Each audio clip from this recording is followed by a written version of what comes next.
Hello, this is Raina Carruthers from Women's Space. This is Marge. We can. Okay, Councilwoman, we got you. Can you hear me? Yes. Very good. Thank you.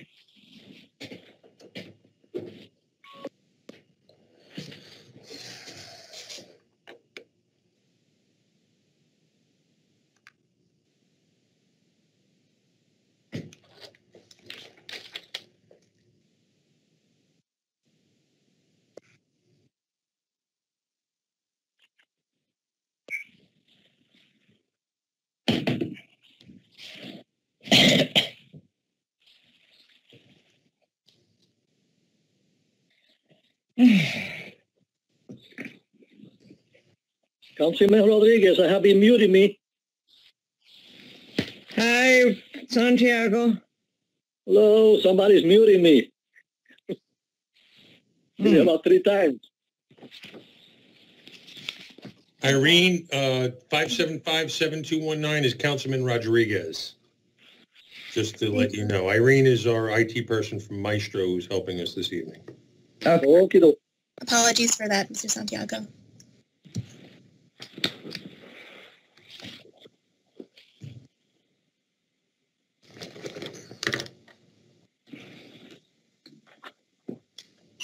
Okay, Mr. Collin, are you ready to start the recording? It is recording. Okay, another minute. Is there another? I need another council member. I see Caldwell Wilson, myself, and Santiago Rodriguez. Is there another councilman? Councilman Harrison. We have Councilman Harrison. Mr. Blakely, and Mr. Michelle is here as well. Okay. And copy of the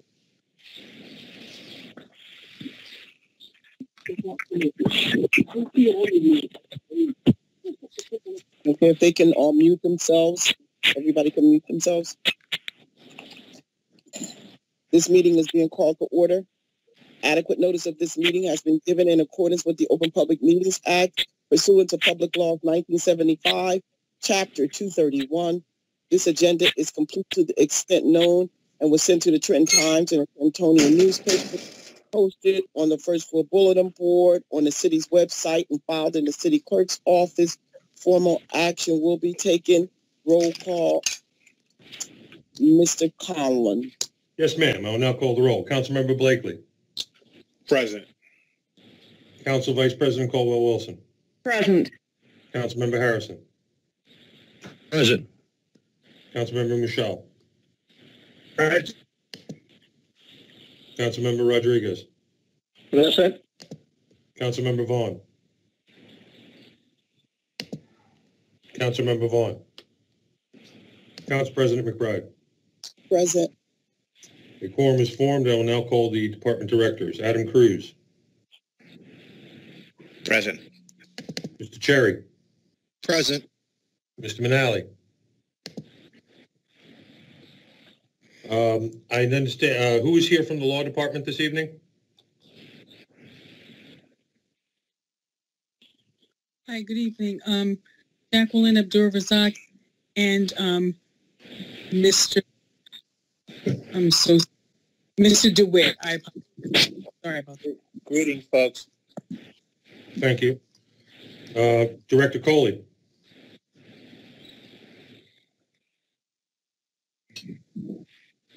Acting Director Mazer. Present. Director Delisle.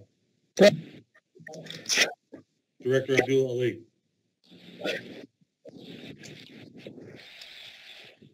Director Abdul Ali. Mr. Onatiri. Present. Director Richardson. Present. Acting Director Lavenberg. Present. And then after all Present. the independent investigators are again putting the U.S. We're getting some somebody there's a TV on in the background. If you could turn your TV off. And Ms. Joanna. Present. Thank you. Council President, we have quorum. Quorum is formed, and we have the director. They turn off those TVs and whatever else they have going on. Shall I proceed? I think we have it quiet now. Yes, go right ahead. First item that we have tonight, just because of and just let me explain to council, because of the lag between the ABC meeting and the end of the cycle for the renewal of liquor licenses, a number of liquor licenses, they are allowed to pay up until the very end. We had a number of them come in, almost half. There are only 5 that are not on this list. We have a consent agenda for the approval of the remainder of the renewals, with the exception of 5. I didn't know if council wanted any of those removed from the consent agenda, any one of those removed from the consent agenda before we proceed. 2598, I like it to be roll call. Championship Bar. I'll remove 2598 from the consent agenda, and it will be roll called. Are there any other resolutions that need to be roll called? The 20-437, right? We're going to roll call it. Right. Well, for 20-437, we're actually going to have a hearing on, so that's not part of the consent agenda. The consent agenda are only those resolutions, 517, 598 to 608, and 610 to 618, as laid out on the docket. That being said, do I have a motion to approve the consent agenda as presented for the ABC licenses? So moved. I have a motion by Councilmember McBride. Do I have a second to approve the consent agenda? A second by Councilmember Caldwell-Wilson. I will now call the roll. Mr. Blakely. Yes. Mr. Caldwell-Wilson. Yes. Mr. Harrison. Yes. Mr. Michelle. Yes. Mr. Rodriguez. Yes. Councilmember Vaughn, have you joined us yet?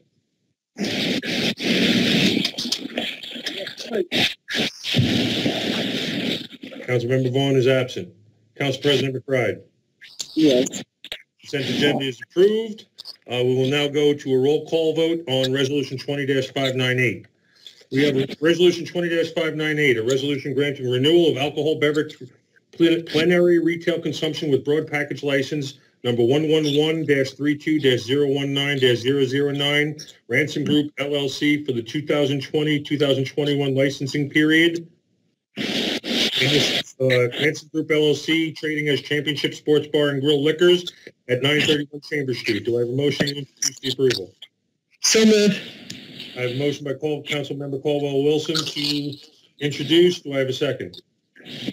I'll second it. I have a second by Council President McBride. I have a question. Are we approving this resolution tonight? Yes, we are. I thought we were going to vote them Thursday. Are we voting tonight on every one of them? Yes, sir. This is the vote to approve the resolutions because Thursday will be October 1st. It will be past the renewal deadline, and those liquor licenses would require what's called an ad interim permit, and then would be required to be approved at a subsequent meeting. They have come in between the 22nd and today to pay their liquor license fees that are due, and accordingly, we did put them on the docket tonight so that they did not require ad interim permits, and we didn't have to do double approvals for all of these, and then do another meeting where they would be approved by resolution afterwards. So this will be, I have a motion for Council Vice President Caldwell and a second by Council President McBride. Mr. Rodriguez, I believe, wanted to speak on this. Council President, do you wish to recognize Mr. Rodriguez?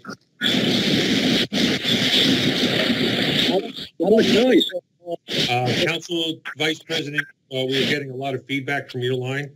I don't have, my computer's off. I don't know why.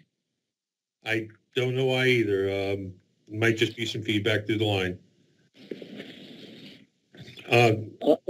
Mr. Conlon, I didn't get 598. I didn't get the resolution on that, the copy of the resolution. It was actually in the packet that I dropped off to you earlier. It's in the very beginning part of the packet. And it was initially as part of the initial packet that was emailed out and presented to council earlier. I promise you it is there. Well, I'm checking both of them, and they are not. But the thing is, we had a hearing on that, we never found out what happened with Championship Bar. Right, that's correct. There will be a continuation of the ABC trial on the Championship Sports Bar and Grill Liquors, but the renewal is being presented now, and we don't have a finding on that. So we do have to proceed, with a vote on the renewal for this particular license. I don't know if any of the is that the case? You could add it to the consent agenda then. it wasn't. You asked that it be removed from the consent agenda, sir.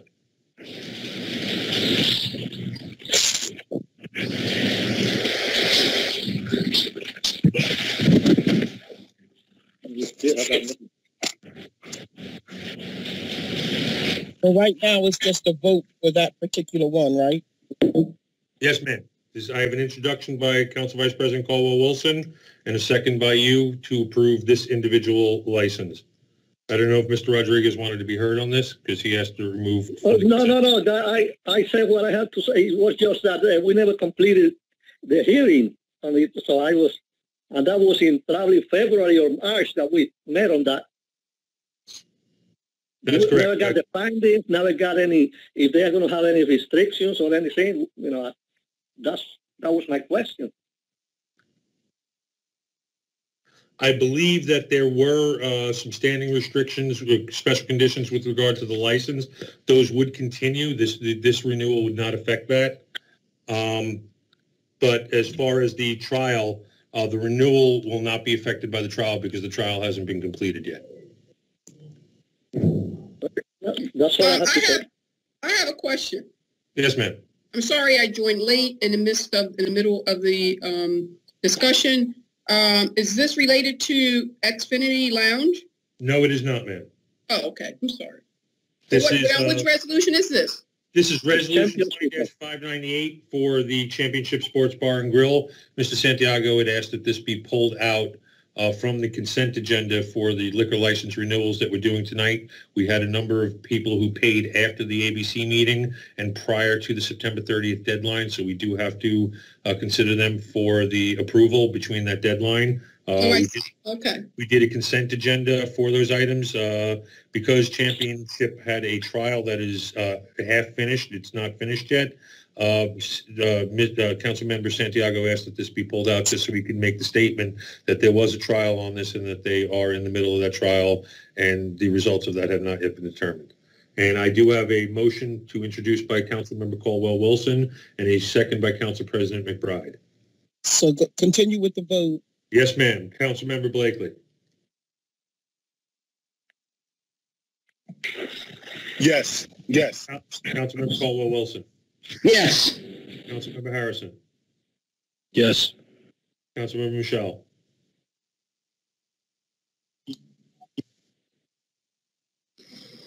Can you repeat that, sir?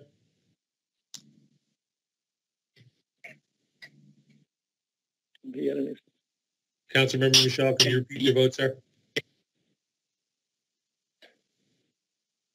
I'll come back to you, sir. Councilmember Rodriguez. Yes. Councilmember Vaughn. Yes. Council President McBride. Goes back to Mr. Michelle, please. Yes, ma'am. Councilmember Michelle, your vote, sir? Yes. I got your vote, sir. Council President McBride. Yes. I got you, sir. Thank you. Council President McBride. Yes. So approved 7-0. Next on the agenda, we have a hearing on the matter of resolution denying the alcohol beverage plenary retail consumption license number 1111-33-193-006 Infinity Family LLC, trading as Infinity for the 2020-2021 licensing period.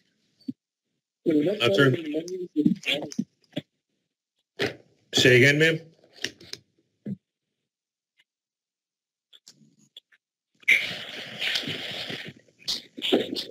This is denying the license renewal, right? Denial of Infinity. I'm now going to turn the hearing over to Mr. Kyle Fisher, who will lead it here and present the case against Infinity. Mr. Fisher, you're going to have to unmute yourself.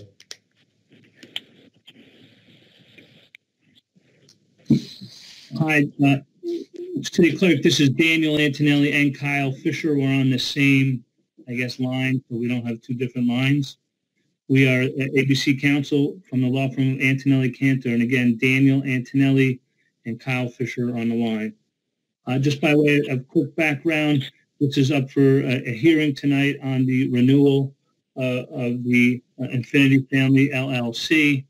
As council is aware, there's been a history here with the operator of this license, and for this evening, we have testifying as to some of the facts as to the calls for service and other issues associated with the license and its operation.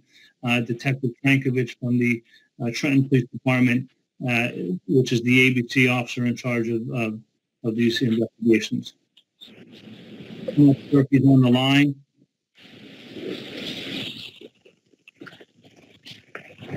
Mr. City Clerk, is the detective on the line? Detective Frankovich is on the line. Yes, I'm on the line. Could you swear the detective, please? Mr. Conlon? Mr. Conlon? You're Yes. muted, Mr. Conlon. Yes, Mr. DeWitt. Swear in the detective. My apologies, I did not hear that.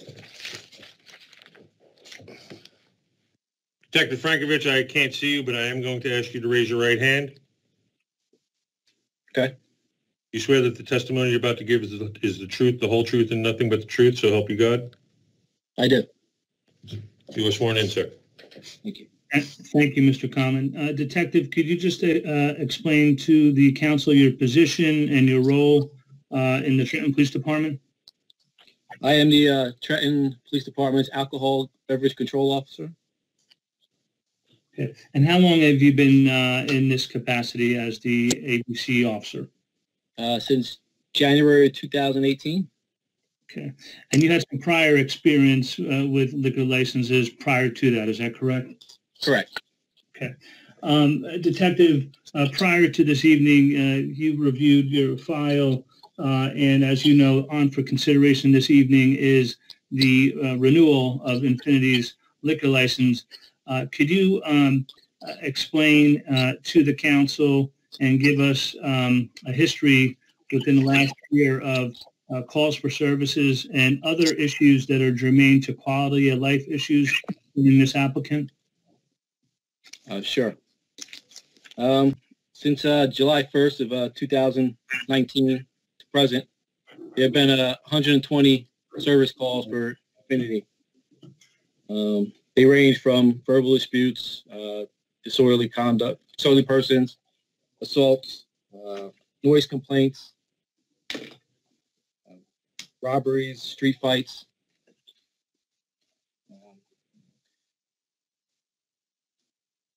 They is on top of the calls for servicing. There's been, I also receive phone calls personally from residents complaining about noise and patrons coming outside, being disorderly, driving the wrong way down the street, urinating on their property, leaving littering. All right, and Detective, you know, with regard to the calls for service, there's a few months that does not appear to be any calls for service between the period of March to about May, but that would have been at a time that restaurants, bars, etc., were shut down as a result of COVID-19. Is that correct? Correct. Okay. So your testimony with regard to calls for services would have covered the time before that.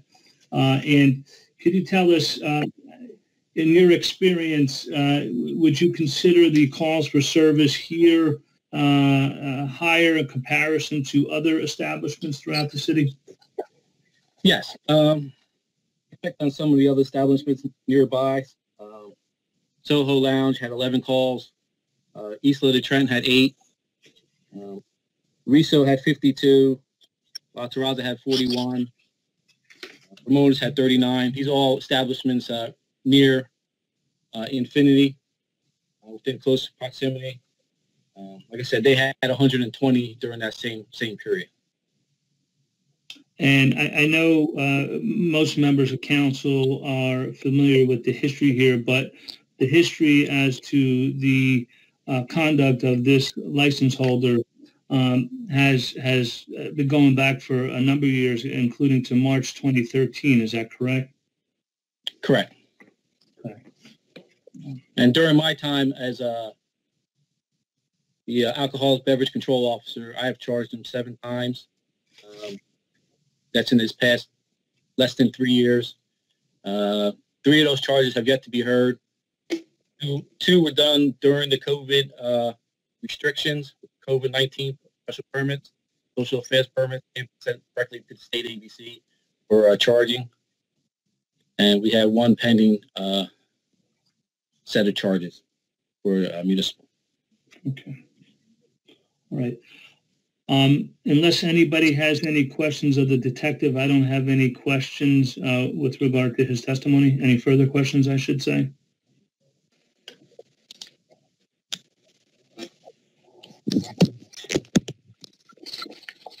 Just for the record, do we have anybody representing Infinity here? So, Mr. Conlon, if I may, I think, Mr. Conlon, I don't believe there is.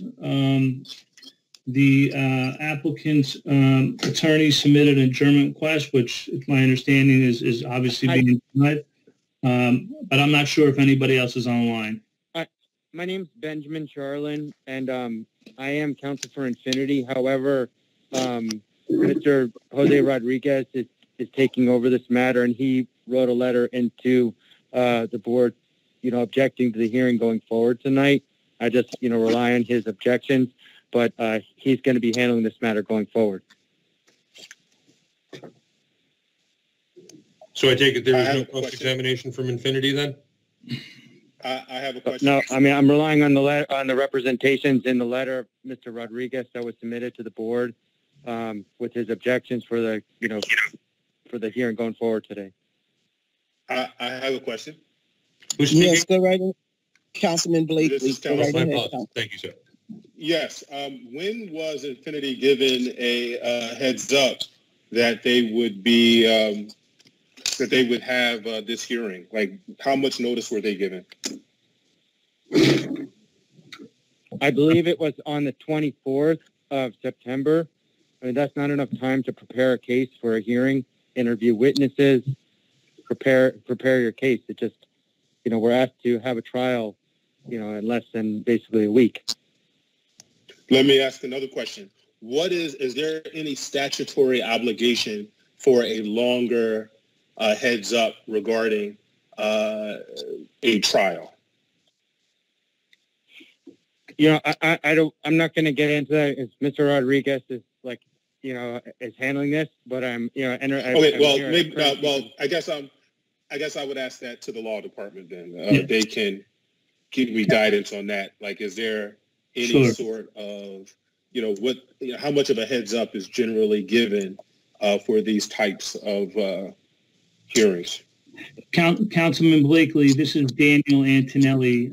Permission to speak, Council President. Yes, go right ahead, Mr. Antonelli. Thank you. Councilman, you ask a very good question, but under the regulations, we could take action upon 5 days' notice. And I would be remiss, however, in conversations with Mr. Conlon, we had previously tried to put this on, but then it would not have been sufficient notice. So to the extent that they had received notice for this hearing properly in accordance with the regulations, they were actually on notice for a greater period of time that this would be considered. And, every application is judged on a case-by-case basis, but as a license holder, you're aware when licenses are considered for renewal, and obviously we're operating under a COVID environment where the governor, by executive order, extended the license period to September 30th. this is not a complete surprise to Infinity or to any other license holder for that matter that, renewals would be considered at this time. But 5 days is the number that we're required to give under the regulations. Now, I have a question. If we do not approve this, then they lose their license for how long? The next coming year? So, right. So what would happen, Councilman, is under the statute in the administrative code, if this council were to deny the renewal, the license holder would have an opportunity to appeal to the director of the ABC. And at that time, once that appeal is made, the director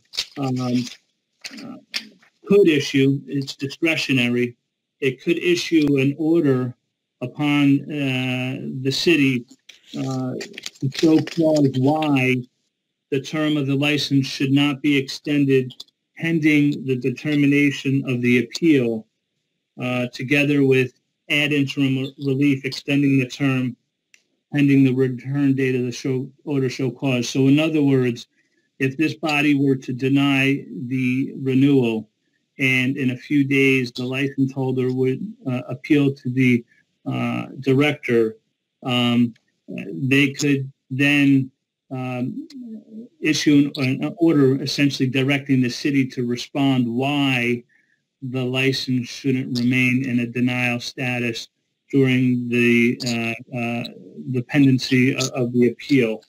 But again, that's obviously up to the director on whether or not they would take that action.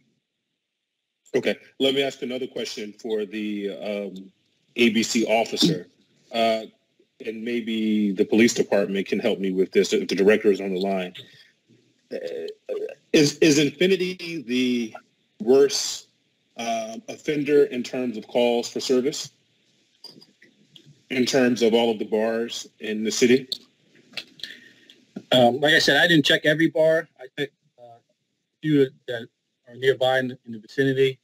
But the closest one was 52 calls for service, close to the 120 that they have. From a public safety aspect, patrons are getting hurt there. That's the bottom line. People are getting hurt at that location.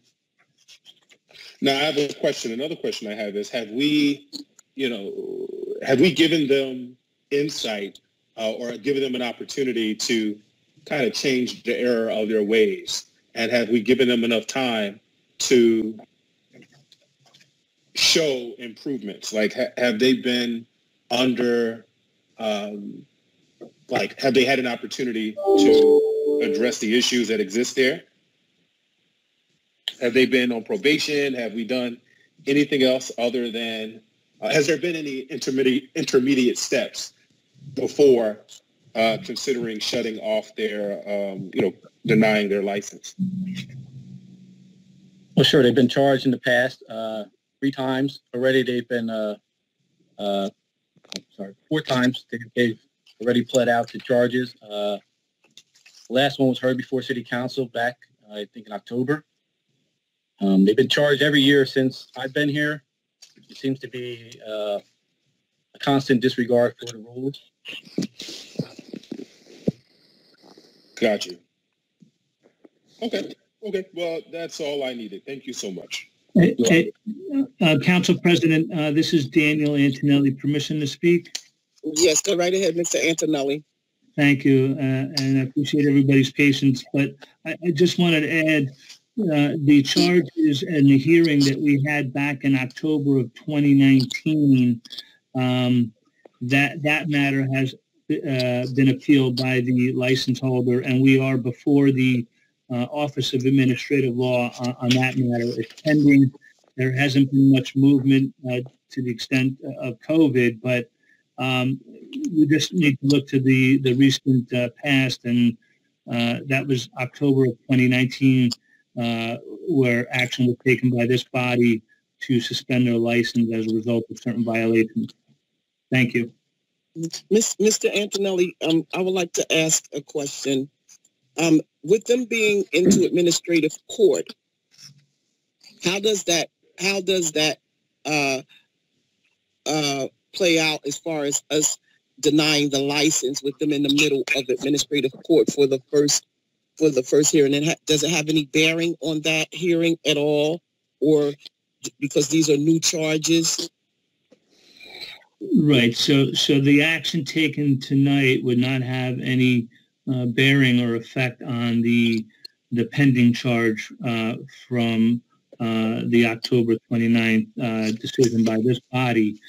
However, as the ABC board, you are to consider the quality of life issues that have been testified by the detective, and you can consider as a factor, not the sole factor, the prior history here as well, which, has been testified to by the detective. I know this, and you could also rely upon, to some extent, your personal experience as sitting members of council, and obviously, your awareness of the goings on here, if you will, at the licensed premises. Okay, so let me ask another question. So if the license aren't renewed tonight, how soon would they be able to dispute this revoking of the license? How soon would they be able to dispute these actions? Sure. I mean, obviously, I'm not representing the applicant, but as quickly as their counsel could prepare their appeal papers and file it with the director, and then then it all depends on how quickly the director moves on the consideration of whether or not to allow them to operate during the pendency of this appeal.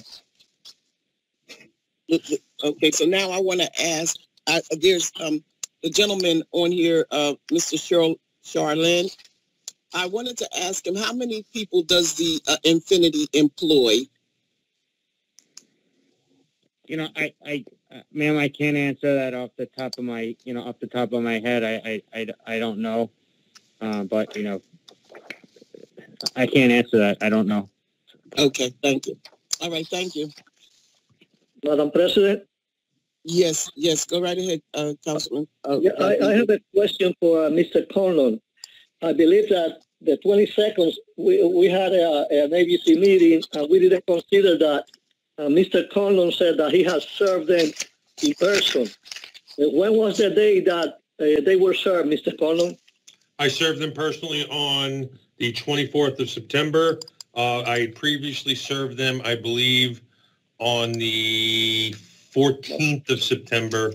But once again, we had decided that, that was not adequate notice pursuant to the regulations. Accordingly, we moved that date to this date. So the actual service for this particular matter was made on the 24th. Yeah, but they were aware of the case since the 14th. At least since the 14th, yes. But I believe they've been aware of it. The earliest date that I can absolutely for certain say they were aware of it was the 14th. Correct. For this particular issue, not for the other. Thank you, Mr. Collins. Yes, sir. All righty. Mr. Collins, we may continue. I'm going to put a vote on the floor. A motion. Council President, did you want to proceed towards the vote, or did you want to hear from any more witnesses? Yes. I'm sorry, I didn't hear you. Councilmember Caldwell-Wilson, you have a lot of feedback coming through your phone. I don't know why I don't have any other. I don't have my phone. Other phone is off. My TV's off. My computer's off. I don't know. I guess we will deal with it, ma'am. Council President, did you want to hear from another? I'm sorry, I didn't hear you. Did you want to hear from another witness, or did you want to proceed towards a vote? No, I thought that everyone had spoken in reference to it, and so I said that we may proceed for a motion to be placed on the floor. Yes, ma'am. Do I have a motion to deny the Sorry? Wait, somebody's asking something, but I can't hear them. This is Daniel Antonelli, permission to speak. Yes. Mr. Conlon, do we know if there's any residents on the line that perhaps would like to be heard with regard to this renewal? Are you able to determine?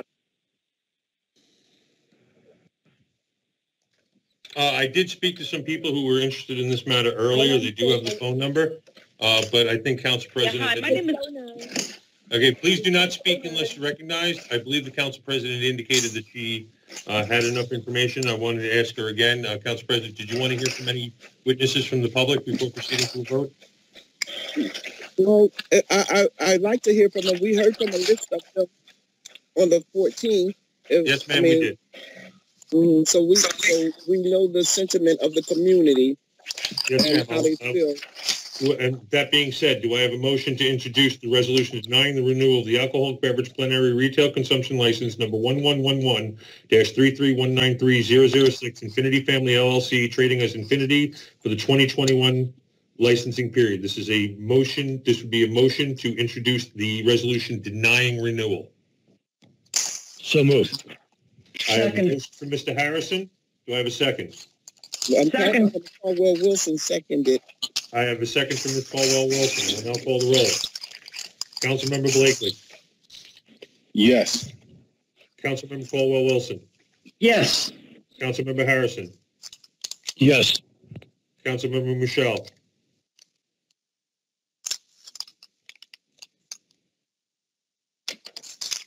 Councilmember Michelle, your vote, sir?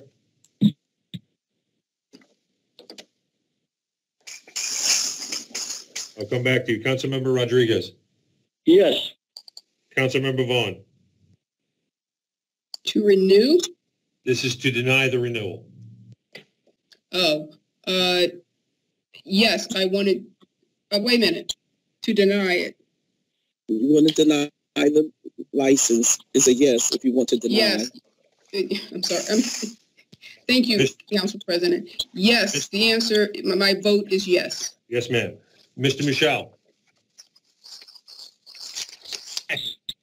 Mr. Michelle votes yes. Council President McBride. Yes.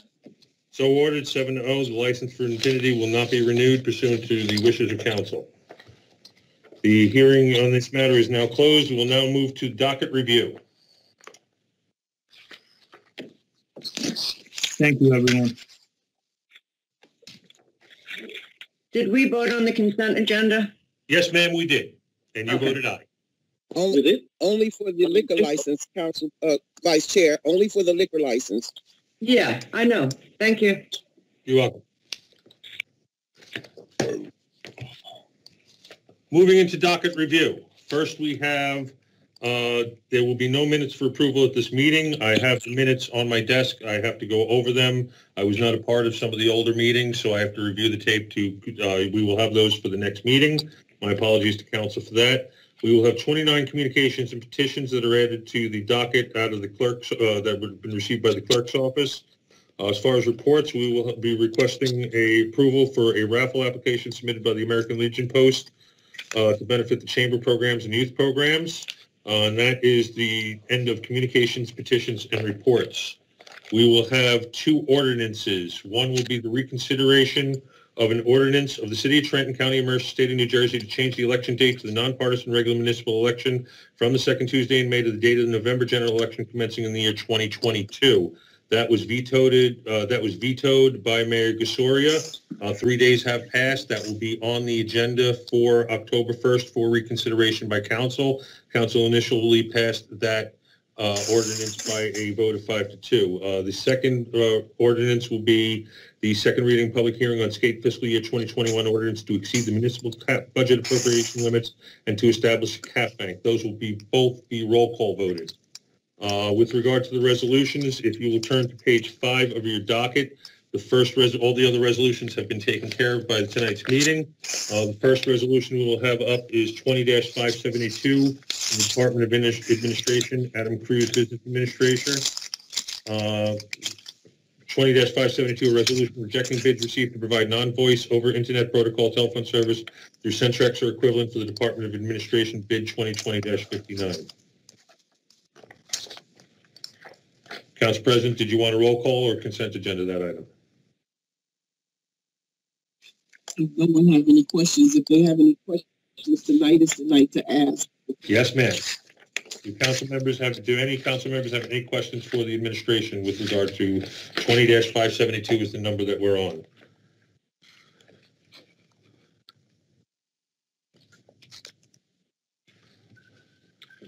I don't see any questions, Council President.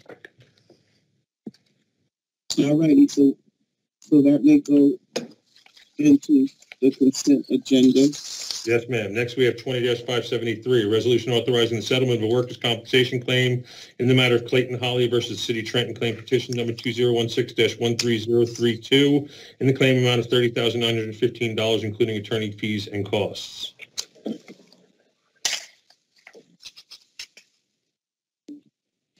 Any council members have any questions from the administration about that? I have a question, Council President. Go right ahead, Councilwoman Vaughn. I'm jumping ahead, but I see two resolutions to the same claimant, 2573 and 2578. Is there any reason for that? I'm not trying to jump ahead, but it just seems like the appropriate time to raise it. It's Adam Cruz, Business Administrator. It is actually two different cases, Councilwoman. Oh, but the same claimant. That is correct, yes. Okay, very good. Okay, thank you. Thank you. And so if no one else has any questions, we'll put that into the consent agenda. Yes, ma'am. Next, we have Resolution 20-574, a resolution authorizing the settlement of a workers' compensation claim in the matter of Krista Romeo versus the City of Trenton claim petition number 2016-9648 in the claim amount of $27,986.72, including attorney's fees and costs. Any member of council have any questions for the administration with regard to 20-574? Council President, there doesn't appear to be any questions. What would you like to do with this? Consent. Yes, ma'am. Next, we have Resolution 20-575, a resolution authorizing the settlement of a workers' compensation claim in the matter of David Swan versus City of Trenton, claim petition number 2019-6865, and the claim amount of $8,656.30, including attorney's fees and costs. Does any member of council have questions? Consent. Yes, ma'am. Next, we have Resolution 20-576, a resolution authorizing the settlement of workers' compensation claim in the matter of Lewis Brainbridge versus City of Trenton, claim petition number 2017-107, and the claim amount of $135,906.80, including attorney's fees and costs. Any member of council have any questions? Did you say consent, ma'am? Yes. Yes, ma'am. Next, we have Resolution 20-577, a resolution authorizing the settlement of a workers' compensation claim in the matter of Quashawn Heading versus City of Trenton, claim petition number 2018-22079, and the claim amount of $7,590. Any members of council have any questions for the administration regarding this? Ma'am, there are no questions. How would you like to proceed? Consent.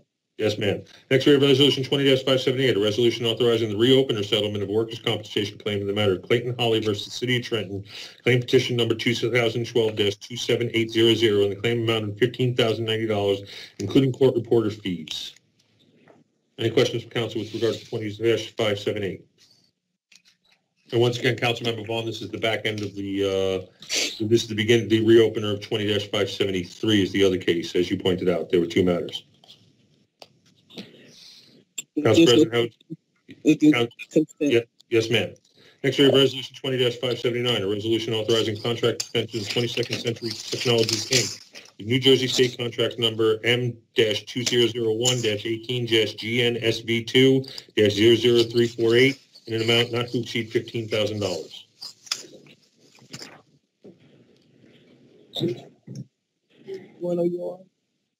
This is 20-579.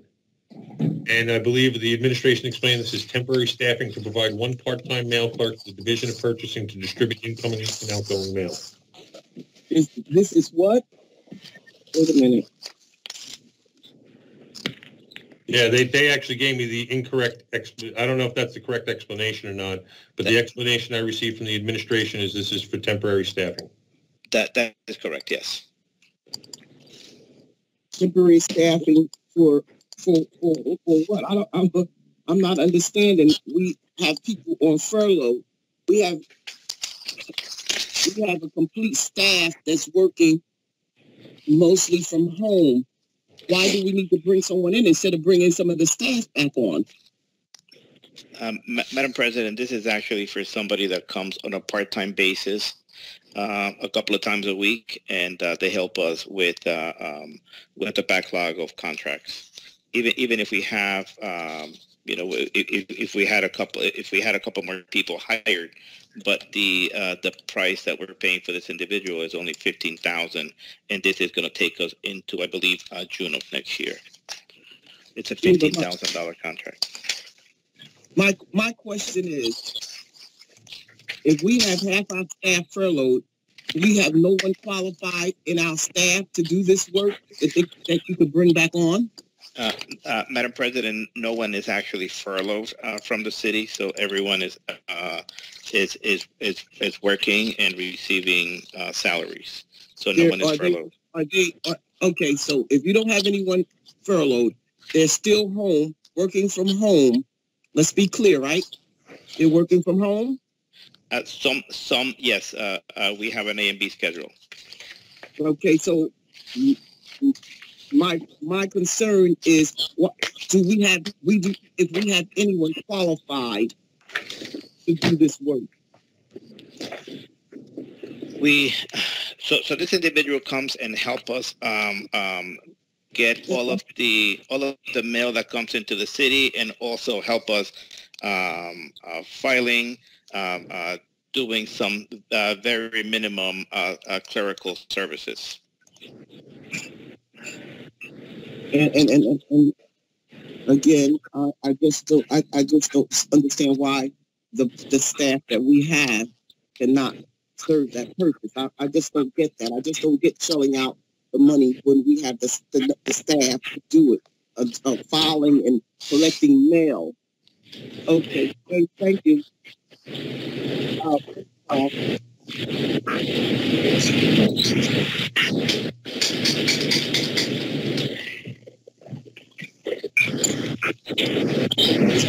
Questions from council?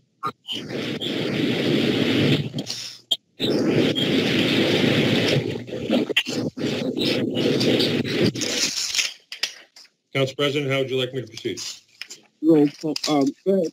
We make proceed with 580. I said 579 could be roll call. Did you get that? Yes, ma'am. I have it now.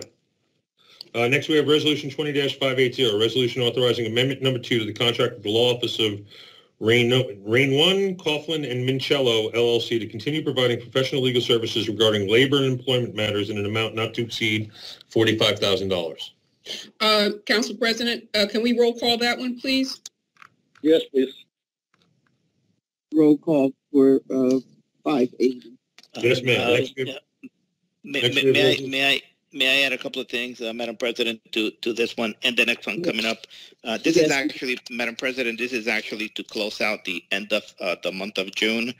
Their contract expired June 30th, and once we got all of the invoices, we don't have enough funding to close out the month for both law firms. So this is why we're asking for amendments. As you are aware, Mr. Tremboli's law firm is actually only closing out contracts that they had prior to the award of the new contract. I think about a month ago, and the Renown has a new contract.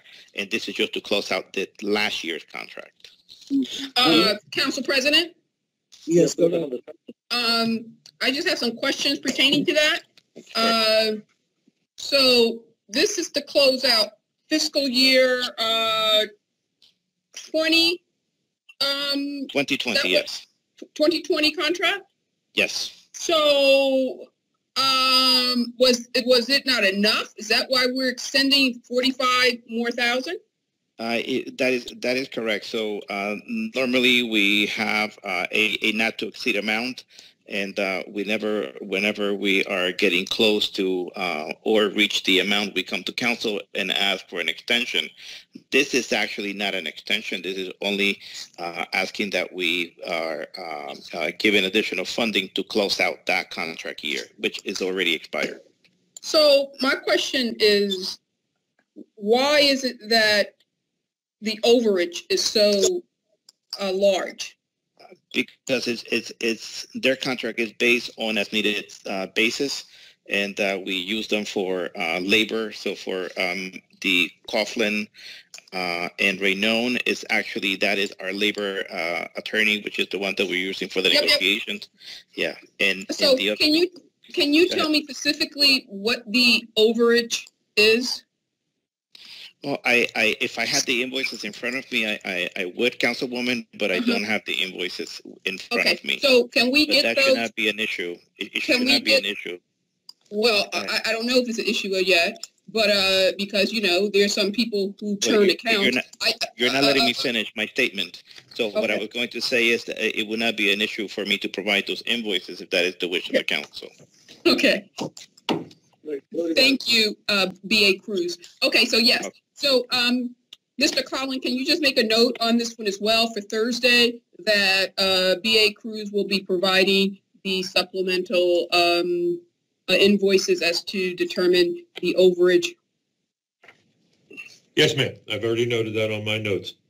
And I would think that 581 is the same, Mr. Cruz? That is correct, yes. Yeah, if you could do the same there. And Mr. Collin, can you roll call 581? Yes, ma'am. Mr. Yes, Mr. Cruz, 581, 20-581. So when that contract initially came up, it was for $100 and some odd thousand. I don't know what the odd was. It 175,000. I can't remember. It came up in July, and it was voted down. And so you then the administration then put it back on the docket last council meeting for $100,000, and then we passed it because you said we needed it, and you said that was for them to finish out, and now it's back on for another 30,000. And what I don't understand is what is really going on here. You bring this contract to us for $100 and some odd thousand.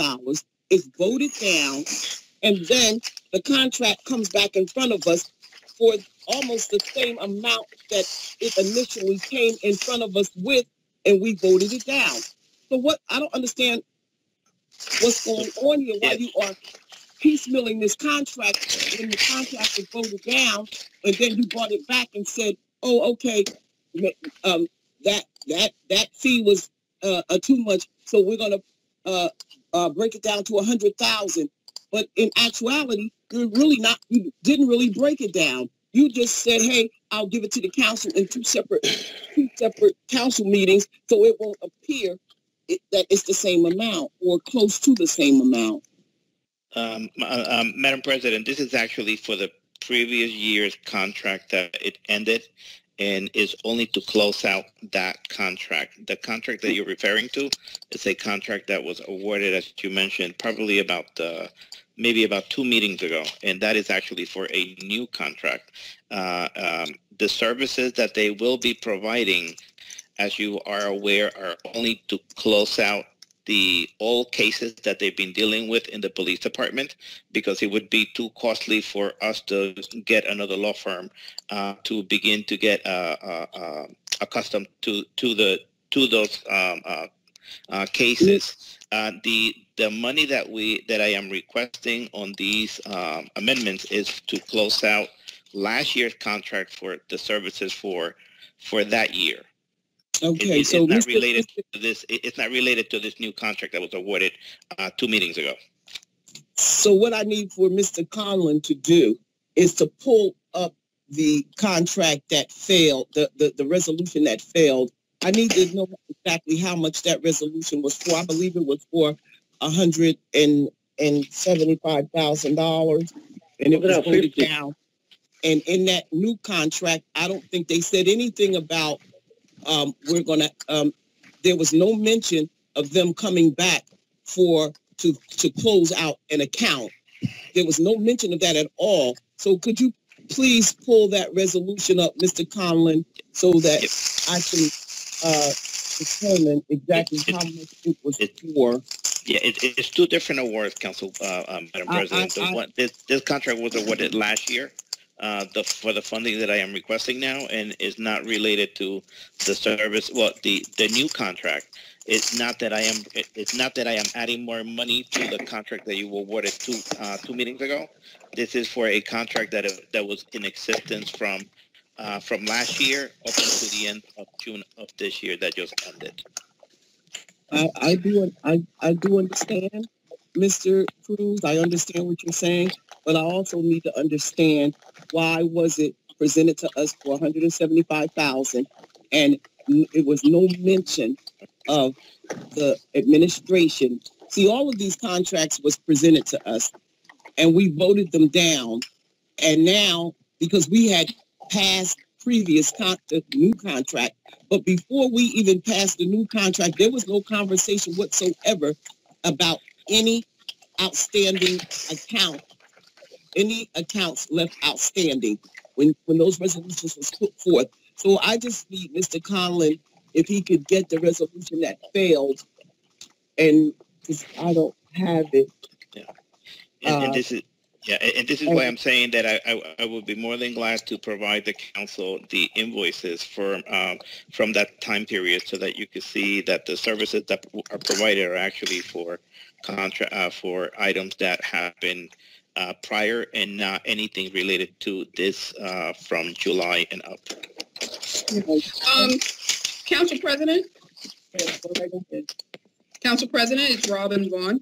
Yes, go right ahead, Councilwoman. Yeah, Mr. Cruz, regarding the same 2580 and 2581, I just want to make sure this is for fiscal year, and Mr. Conlon, can you make sure when contracts of this sort, where their potential estimates are off, and now we're facing potential we underestimated the work that the law firm was going to do, and now the contract was not sufficient. The amount that was originally approved was not sufficient to cover the amount of work the law firm was going to be performing. And I just want to know, so if fiscal year goes from July 1st to June 30th, isn't this process, and here we are, we're, July, August, we're 3 months later, 90 days later, shouldn't accounts be closed out prior to June 30th? Well, not necessarily. The contract ends when you award a new contract, but then that it doesn't mean that you continue to give them new work. It's just that we have to cover the cost of the work that has been performed during that time period. So from July 1st to June 30th, there is work that has been done. And Councilwoman, not to contradict you, but it's not that we underestimate it. It is based on what happens on a day-to-day functions of the city. We don't control the number of people that are going to come against the city and file suits or anything of that nature. So it happens. Yeah, but with contract, and the same thing with police. No, with police, let the him same finish. thing. Yes, and the same thing happens with police activities. People, we things happen from day to day, and we have no control over that. So it's not that we're underestimating. You're absolutely right that we don't have control, but the legislative body, as well as the business administrator, we are supposed to provide controls around these type of changes or processes, right? So when companies contract with governments, this is a tendency to overbill.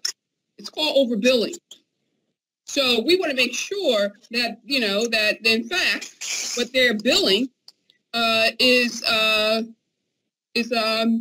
accurate, and they're not, trying to milk us, for lack of a better term.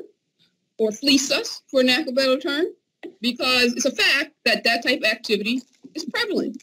So I want to make sure overbilling, when you have a contract and initially said we agreed for $100,000 from, fiscal year, for that period of time from July 1st, 2019 to June 30th, 2020, and then after that contract is about to wind down, then you come to us with a $30,000 bill and say, that contract wasn't sufficient enough. Let me get a couple more bucks from Trenton. I'm not accusing anybody of that, but I just want to make sure that is not the case, because overbilling, I can understand a couple of hours, but $45,000 and $30,000, that's sufficient. That's a lot of money to be overbilled.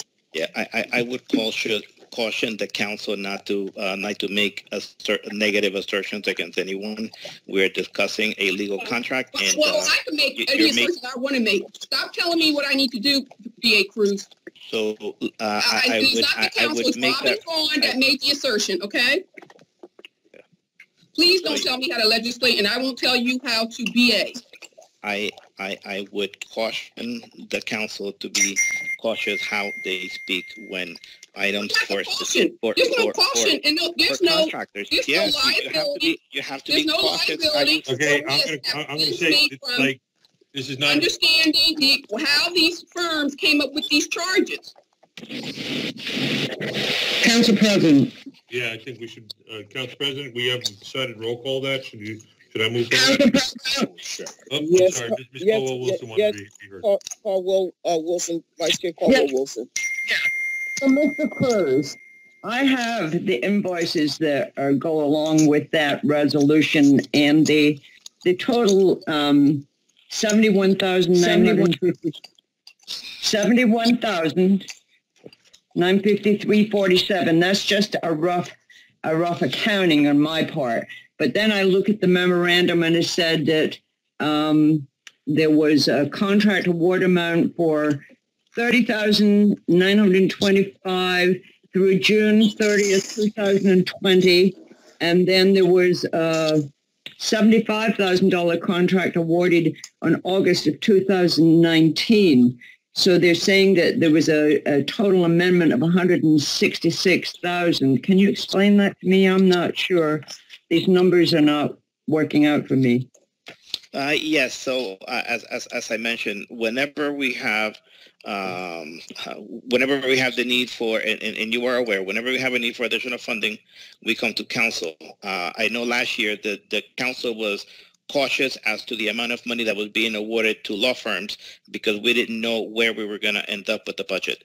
If you recall, it took us a little while for us to actually make those awards. And cautiously, the council asked that we reduce the amount of money that we were using to award these contracts. And if you go back in the history, and I'll be more than glad to provide you those numbers as well.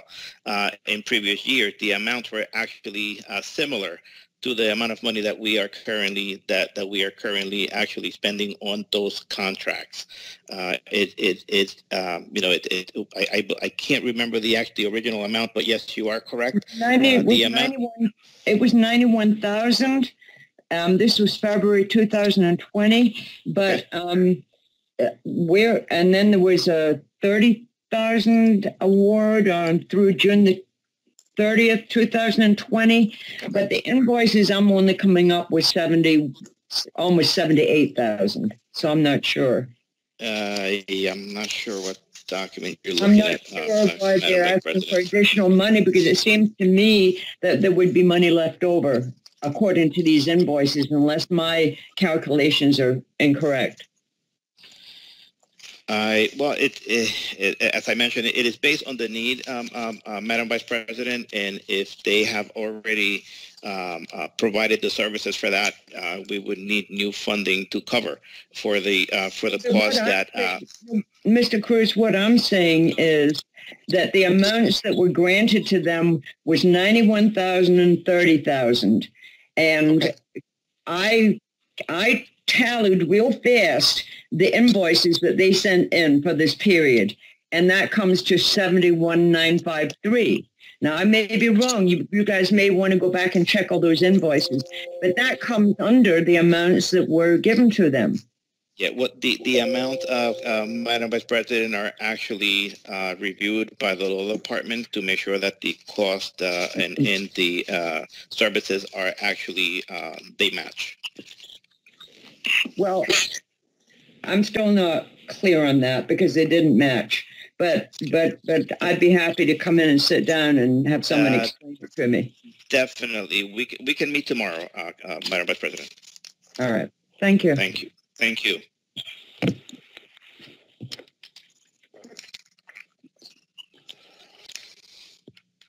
We may continue, Mr. Collin. That will be roll call.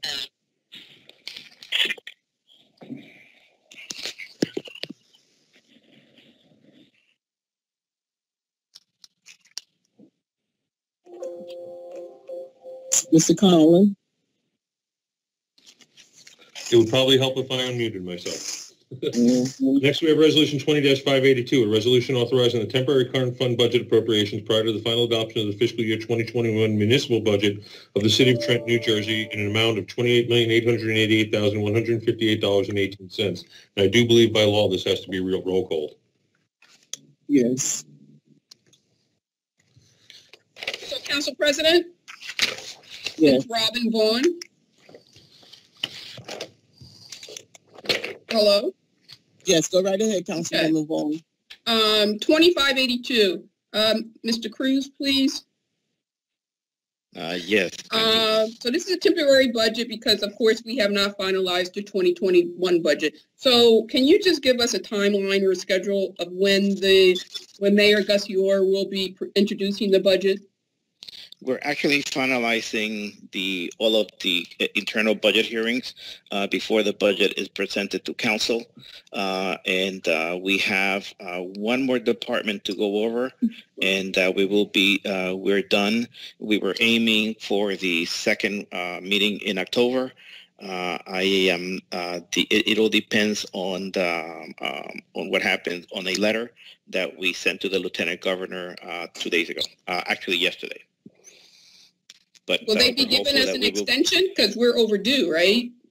There's no need for an extension, Councilwoman. Okay, thank you. You're welcome. Continue. Yes, ma'am. Next, we have from the Department of Police, we have Resolution 20-584, a resolution amending the acceptance of a memorandum of understanding between the United States Department of Justice, United States Marshal Service, and the City of Trenton, New Jersey Police Department to provide funding for the Regional Fugitive Task Force up to $21,200. Any members of council have any questions? Consent. Yes, ma'am. Next, we have Resolution 20-585, a resolution authorizing the acceptance of the Coronavirus Emergency Funding Program from the Department of Justice, Bureau of Justice Assistance, grant amount $373,184 for 2 years. Any members of council have any questions? How would you like to proceed, ma'am? Yes, I just would like to find out from the director how this $373,000 will be spent as far as the COVID is concerned. Madam President, Business Administrator here.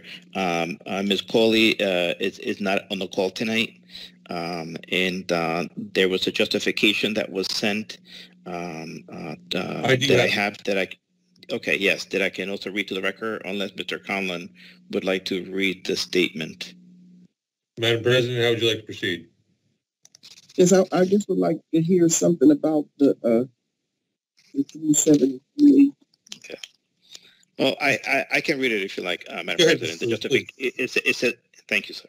The justification says the City of Trenton will utilize the Coronavirus Emergency Supplemental Funding Grant for supplies, equipment, and overtime that is directly related to incurred from COVID-19 responses from first responders. The City of Trenton has prioritized keeping first responders, essential frontline staff, and prisoners safe from COVID, and making sure we have all of the equipment to safely take all precautions to do so. The City of Trenton has accepted this federal grant and will receive a total award of $373,184. The equipment will allow Trenton Police Department to safely and effectively respond to COVID-19. So it will be for supplies, equipment, and overtime directly related to COVID-19. Okay, so when we did the first testing, the only testing that we did in the city of Trenton, the first part, because I don't know what the second part was. The first part of the testing that we did was for the police department and the firefighters. Will they be reimbursing that money? Will they be reimbursing the storm money that we spent out of that $373,000? So, Madam President, so that's actually a good question, Madam President. That is actually a reimbursement that we'll be seeking from FEMA when we submit our application for the COVID-related. To get reimbursed. Yes, we get reimbursed a certain percentage, 75%. All righty. Thank you. Thank you. Consent. Yes, ma'am. Next, we have Resolution 20-586, a resolution authorizing the acceptance of the fiscal year 2020 Edward Byrne Memorial Justice Assistance Grant from the U.S. Department of Justice, Office of Justice Programs, Bureau of Justice Assistance Grant in the amount of $98,799. Any questions from council with regard to this?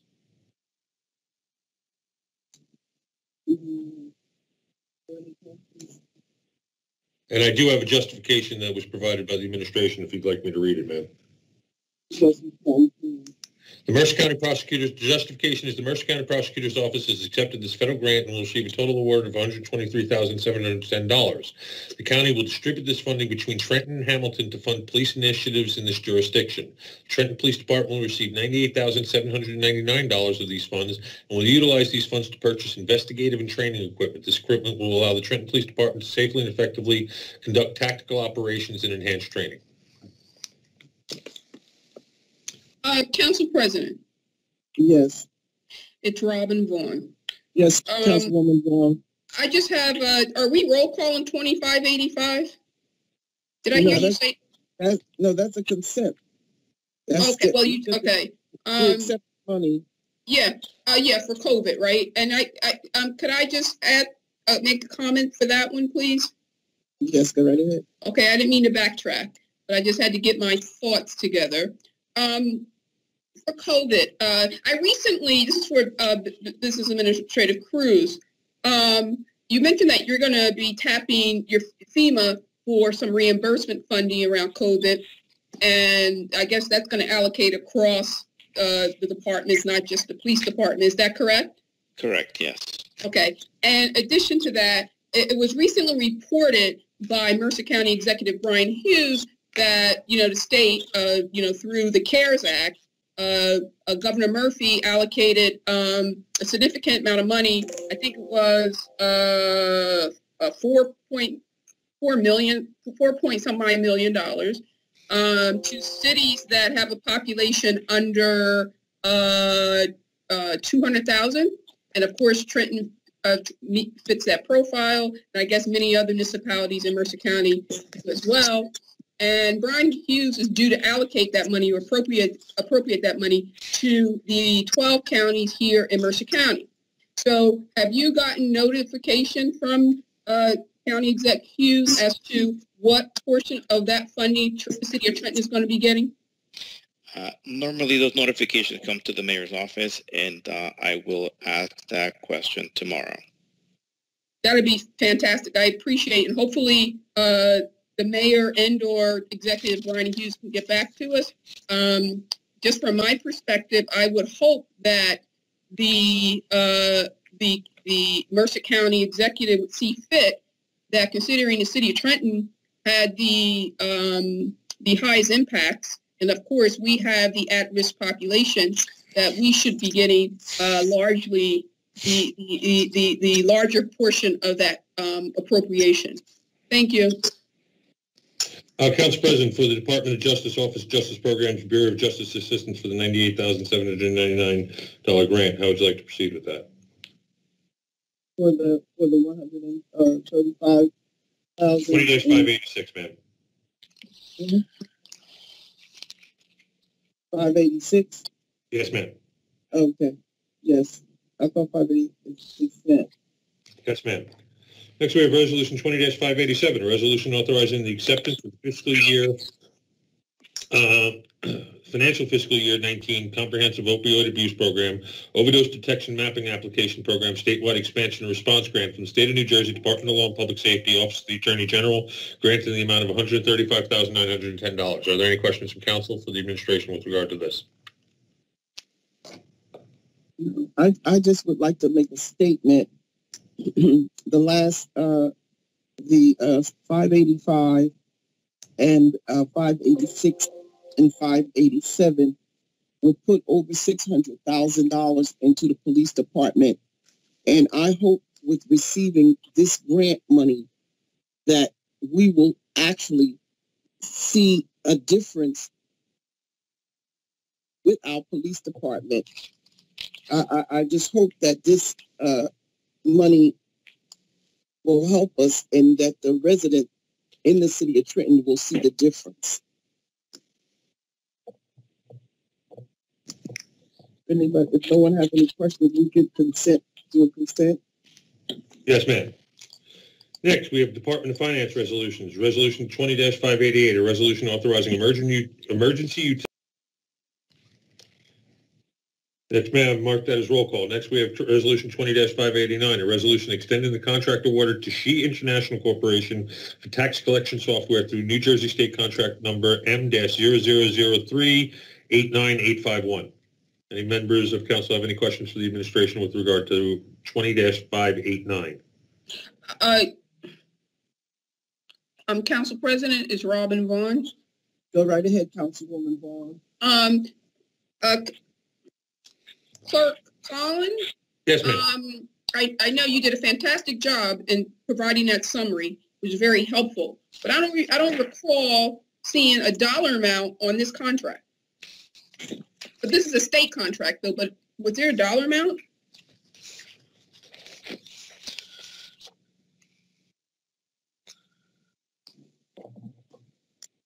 Yeah, the amount is going to be $36,204.50. Okay, terrific. Thank you, Mr. Cruz.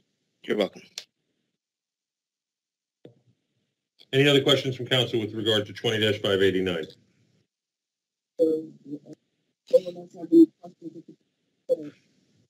I'm sorry, Council President, I wasn't able to hear you on that. I said if there's no questions, it can be a part of the consent agenda. Yes, ma'am. Thank you. Next, we have resolutions from the Department of Health and Human Services. Resolution 20-275, a resolution authorizing the use of competitive contracting in lieu of public bidding for public health support services. Any questions from council? Yes, can we just roll call that, please? Yes, ma'am. Any other questions from council? Next, we have Resolution 20-483, a resolution authorizing amendment to Resolution 20-304 for subcontract project number NJ02060L2F141911 to provide housing and supportive services to chronically homeless individuals in the city of Trenton and surrounding areas. Council President, can we please roll call this one as well? And I just want to comment, Mr. Cruz. Yes. Just out of curiosity, did we ever get the residents, the quarantine we allocated a lot of the COVID money for emergency housing for the homeless, and did we ever revitalize the Y over there on Academy Street and the building over here in my ward on Bellevue Avenue? Did we invest that money in? Is it all those sites renovated as we allocated the money? Yeah, that will be an answer that Mr. Delisle can provide to you. Oh, is he on the line? Being that he was the one that was driving those projects, yes. But the C Center, as you are aware, it was actually a site that we use for transient people to come and stay there while they were being treated for COVID. Yes. But we never received any numbers of who was if there were anyone. They once gave us a number of I think 5 or 6 people, and that was all that I ever heard from that C Center. Okay. Again, I will ask the Department of Health to provide me numbers, Madam President, from the time that we made it available to the public. Okay. For all, Mr. Cruz, can you just kindly provide that information for us before Thursday? Yes, I will do my best. As to what renovations happened at what facility and the dollar amount invested from the COVID funds. Okay, I will try it. Yes. The Director for Housing and Economic Development is on the line. If you would like to ask him the direct question. Yeah. Thank you, Council President. This is Ben. I'm sorry, could you repeat the question or so? So Ben, regarding resolution 483, right? It speaks to providing housing and supportive service to the homeless, right? So, we had got a substantial appropriation from the CARES Act for COVID and building out some of these buildings, particular identified buildings that the city actually purchased with the COVID funds and said that we were going to renovate to support this population of people for various reasons. So have that work been done or completed? And I just wanted to get a handle on the level of investments, how much was appropriated, and whether those facilities are being, properly utilized. Sure. So, Councilwoman, just to be brief, and certainly I could follow up with you with more detail if you like, but the council did authorize a couple of properties for us to enter into leases that we never actually consummated. We found that we were able to meet the demand with the C Center, and that was a city-owned building that we did some minor renovations to, but have been operating. I don't think throughout the duration of the pandemic to date, it was at or exceeded capacity. We did invest some funds in beginning to renovate or make ready the former Y, but that work stopped after the owner declared bankruptcy, and we were not able to move forward with the project.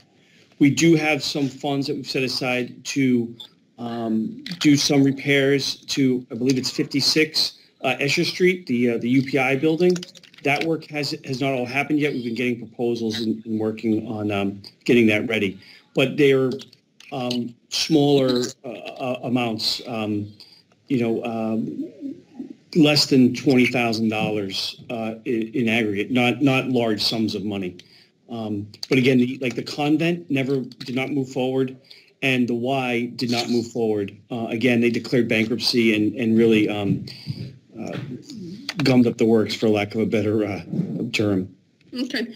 All right. So okay. So can you just do the council a favor and kind of give us a status report of those facilities as you just described?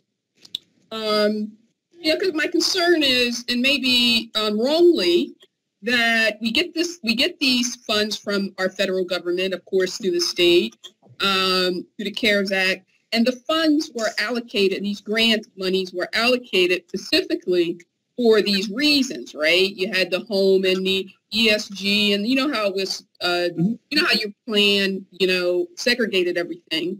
So I just want to make sure that, in the coming months, the state or the federal government does not, they don't come back to us and say that we haven't properly used funds and, we didn't use them as the way that they were intended to be used, and hence they're going to take it back or penalize us in some way. So you don't fear that's going to happen, right? No, Councilwoman, I don't feel that's going to happen. And If there's any funds that we were not able to spend in accordance with the plan that council approved, and we want to use them for another purpose, we would come back to council to reallocate them for another purpose.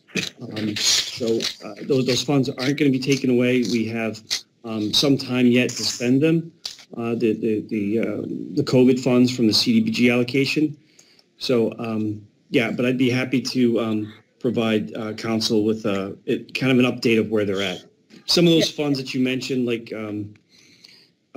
we haven't spent yet for like rent relief, for example, because the threat of eviction hasn't happened yet because the governor's still under the state of emergency. So it's still a moratorium on evictions. So, some money we haven't spent yet. I know a lot of the food money was spent. We did do the contracts for the legal services. So that work is ongoing. But I'm happy to provide the update that you're looking for. Yeah, that would be fantastic. That keeps us, on the same page. And I just want to say, yes, council did approve. I know we did approve where the money should be appropriated, but we did that with great input from you and the mayor. I just wanted to put that on the record, right? You guys gave us the plan of the allocation, and we took the allocation and approved it as per your plan with some adjustments. I just wanted to be clear on that. Thank you. Sure. Madam President? Yes, because that 500,000, Councilwoman, is that Councilwoman Caldwell Wilson? No, the Madam President, this is Shakira. Okay, so the $500,000, that was from our emergency snow removal money. That money has to be replaced. That money has to go back into the emergency storm trust.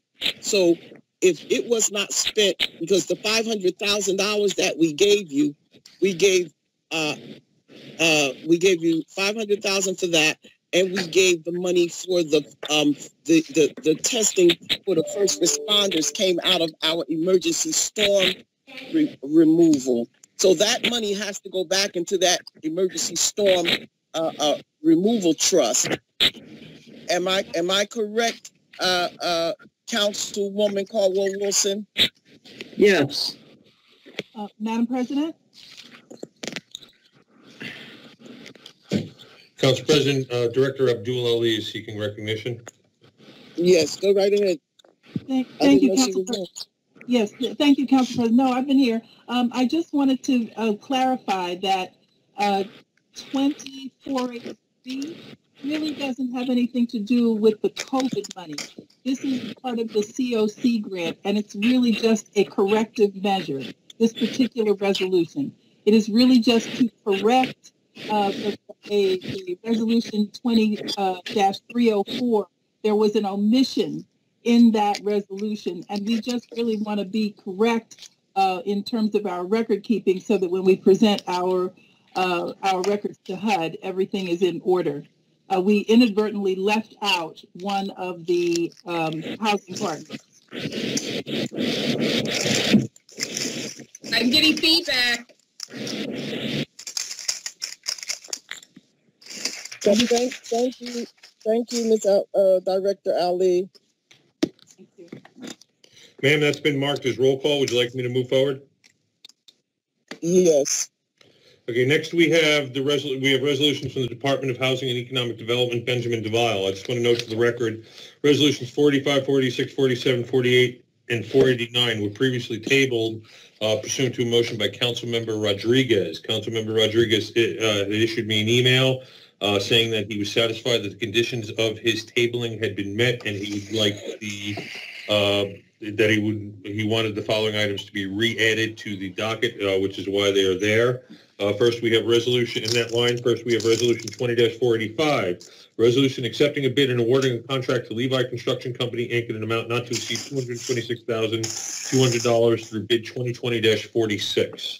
So I want to talk about all four of these. So the councilman said that his explanation has been met. So I did not say that. Actually, Councilman, you sent me an email.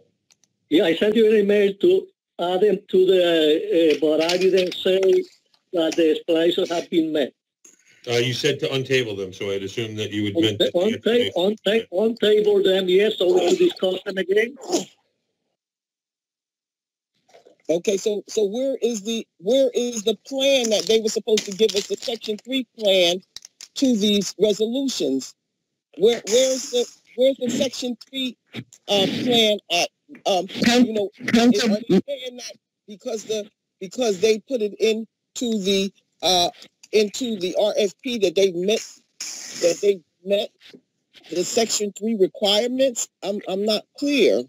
Council President, I believe it's attached to the resolution, the Section 3 plan for all of them. I don't see it. Let me get my resolution out. 485. They're pretty thick. Yeah.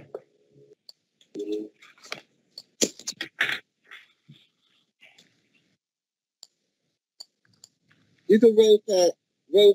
You can roll call all four of these for me. Yes, ma'am. 45, 46, 47, and 488 will be roll called.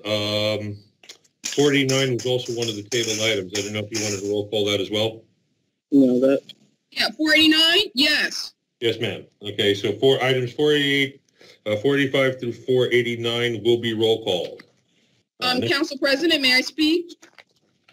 Go right ahead.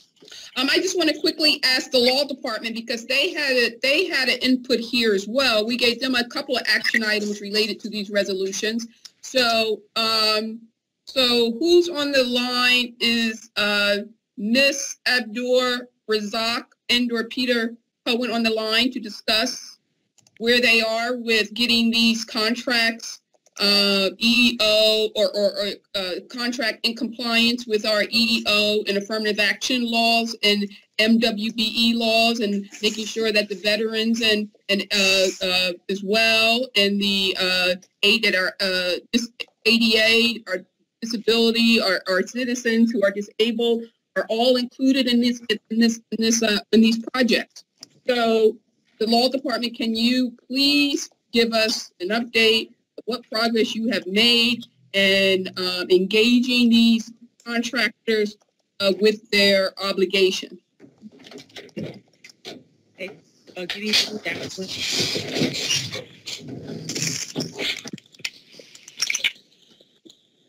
Hi, I'm sorry. Good evening. May I have permission? Yes. Thank you so much. Good evening. Just following up with respect to making contractor in compliance, that has been completed, work in order. However, I don't believe they started on any of the work. If I'm not mistaken, if I just may ask Mr. Jalal, I just want to make sure. No, we haven't executed the contracts or begun the work pending council approval of the execution of the contracts. Okay. I was on the right track. But nevertheless, Ms. Bond, you're breaking up, Miss Abdul Razak. You're breaking up. I can't hear you. Can you hear me a little better now? Oh, absolutely. Thank you. Sorry about that. Again, making sure that their contracts are in compliance, and their contracts are in compliance. However, there's some other things that need to go into the contract. But again, because they haven't started the work, we can't say with specificity. I mean, things could change due to COVID. Some people might not be available, but it's my understanding from looking at the contracts, they did fill out the necessary forms. Okay. Ms. Abdul Razak, I understand that they have the forms, and I read through the packet and the documentation that they are supposed to provide. They're pretty much their attestation that they are following the law. However, I haven't seen any. I guess they're going to launch their advertisement for these jobs. Where are they going to do that? Where's their plan post the approval of council that they're going to advertise, come into the community, and start offering opportunities for employment? When are they going to do that? Mr. Jalal, if I can just, again, on very briefly, Mr. Jalal, you have a better, working with these companies, can you help Ms. Vaughn and help me just to ascertain how they go about like their advertisement for employees? Is there like, do they hold something at the city hall to let local individuals know that they're hiring? I mean, perhaps we can try something like that, something positive like that to spearhead hiring. I mean, again, you're better with respect to knowing how these companies operate. So you can just give us a little indication of what you know. But I mean, again, I think that's a very good question, Ms. Vaughn. And I'm just trying to find out whether or not it would violate any law if these companies came in and held like a job fair. How is it going to violate a law when that's a part of the Section 3? Well, so if I may, their Section 3 compliance plan was submitted with the bid, and those were submitted, as part of the packet. The Housing Authority maintains a list of individuals looking for work that are public housing residents, and so the plans would require them to reach out to the Housing Authority for people that are on those lists, also with the county one-stop for folks that have already been identified. And if they're not able to find folks in either of those places, then yes, we would work with them to do further outreach. But those are two sources that are already existing, without starting something anew, if you will. These are places that they can go to tap into a list of folks that have already been identified that are looking for employment opportunities. So, Mr. Delisle, it's not starting something anew when the city of Trenton should have a portal. And I think that I had asked if you would go down to the clerk's office to discuss how that portal was supposed to be set up. But being a Section 3, dealing with the Section 3 piece, that's why we need that Section 3 officer in there, because I don't even understand what Mrs. Razat is even talking about when she says, I don't know if we're going to be violating the law when the Section 3 law is clear under any federal dollars. So I don't get that. But anyways, the portal for the city of Trenton, we should have a list of all of the local contractors. We should have their information in our database. That is what the Section 3 component says, that the portal should be part of the local contractors, the local businesses, and if you want to use the public housing and residents, then yes, that's a good place to start tapping into the public housing. But the city of Trenton has a proportion of those residents that we could tap into too. And so we don't have any data, and the best way to get caught up on that is to get that Section 3 officer in place in your office so we don't have to go through this again. Because see, I know what is going to happen. These contracts are going to be granted, and the money is walking out of Trenton. And so that's the bottom line, and we're trying to prevent it. And we fought very hard to get the EEO officer in here to address these issues. We went with Mr. Morelli and asked him time and time again. It took us 2 years to get Mrs. Razat in the space that she's in. Now, I would like to see that office utilized for what it should be utilized for, making sure that these components are put in place before these jobs are complete and no resident from the city of Trenton has one. And Council President? Madam. Go ahead, Ms. Razak. I'm sorry. Good evening. I was just permission to speak, Madam President. Yes, go right ahead, Ms. Razak. Madam President, first of all, I apologize if I was not clear. Again, my component is not just Section 3, although that is very, very vital to the city and to the growth of the citizens. I understand. I mean, on the whole, you know, we want all the citizens in the city of Trenton to be employed and to be thriving and doing well.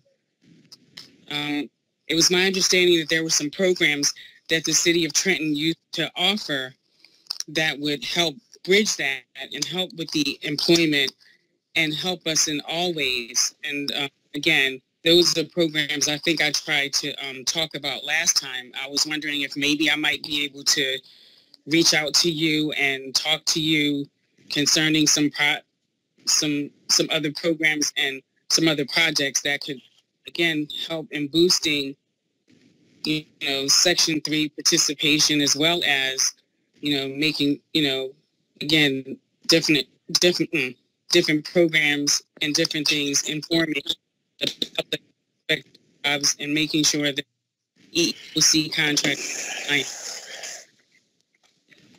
Council President. Is Ms. Razak finished? I'm sorry. Mrs. Razak, are you finished your statement? Yes, ma'am. Thank you very much. Go ahead, Councilwoman Vaughn. I just want to make it clear again, and I sent numerous emails to DCA, the law department, about getting the city EEO, affirmative action, Office of Compliance, diversity, the Office of Diversity and Inclusion up and running. And we're not even off home plate yet. And I don't understand the comments that I'm hearing from Ms. Abdul Razak this evening, being the legal expert in EEO and affirmative action. There are over almost $500 million of capital projects underway in the city of Trenton. We got the lead service line replacement project, which is several $million. We got the fire hydrant remediation painting across the water systems that's underway. We got digital meters that we allocated millions of dollars to launch. We got the RPG, the housing development that's going over there on Bank Street and Brunswick Avenue, which is a multi-million-dollar initiative in our city. All of these projects, including the projects that Council President is speaking of over at the Housing Authority properties. So I don't understand, Mr. Block. I sent you this list of all the companies, all the contractors that are getting multi-million dollars, you know, eight-figure contracts we're talking about here. And you mean to tell me we don't have a program, a portal in place, as Council President described, to get Trentonians a piece of this money that this council and this administration has approved? Now, we can't have these conversations every time. And that's what I'm going to say. So, Ms. Razak, we are depending on you to come here and monitor these contractors who gotten this money that we approved. As I said, 8-figure contracts to South State, to Spinelli, right? And I hope Mark Levenberg is on the line listening too, because we're going to get to him.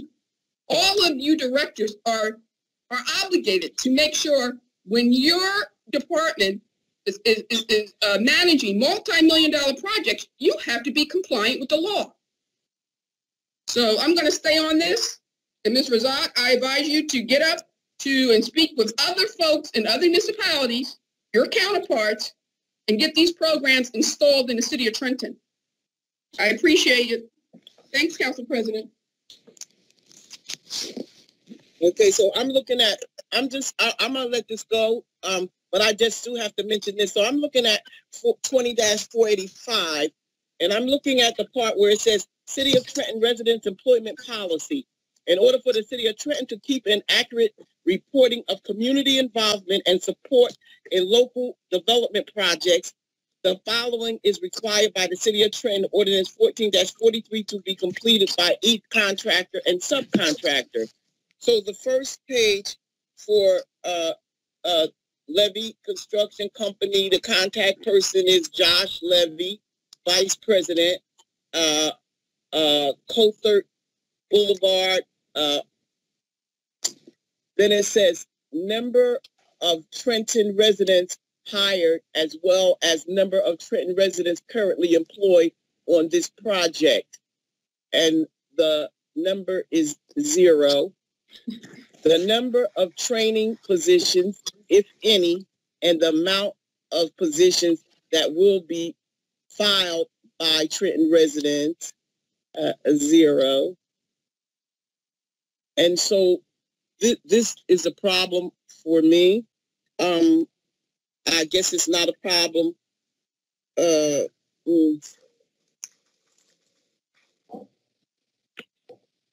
for anyone else.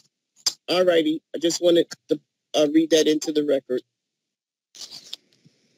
Council President?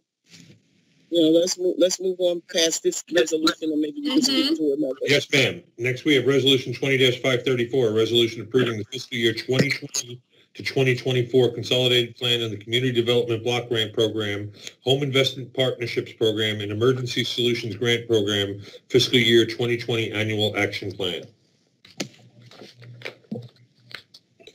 Any members of council have a question for Mr. Delisle with regard to this? No, I've already asked you to roll call it.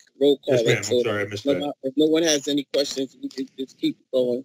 Yes, ma'am. Next, we have Resolution 20-590, a resolution authorizing the award of a contract with the law offices of Goldenberg, Mackler, Seo, Minitz, Pfeffer, Bonici, and Gill to provide professional in-rem foreclosure services in regards to special counsel through a fair and open process in accordance with NJSA 19:44A-20.5 at second, an amount not to exceed $250,000 through RFP 2020-20. And I just want to note for the record that this was actually recently voted down by council in a recent meeting.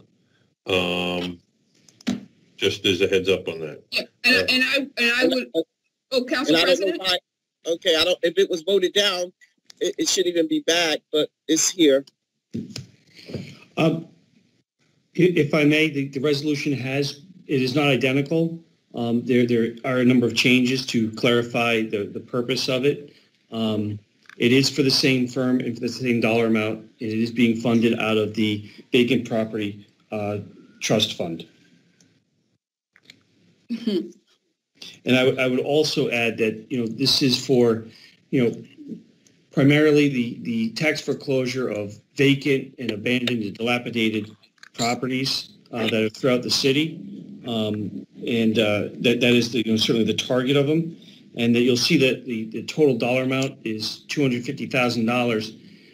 Per case, on average, it's about $500. It actually goes to the law firm of a total per case cost of $1,600 to $1,800. So the more than 2/3 of the funding of the funds actually goes to things like title search and postage and recording and filing fees.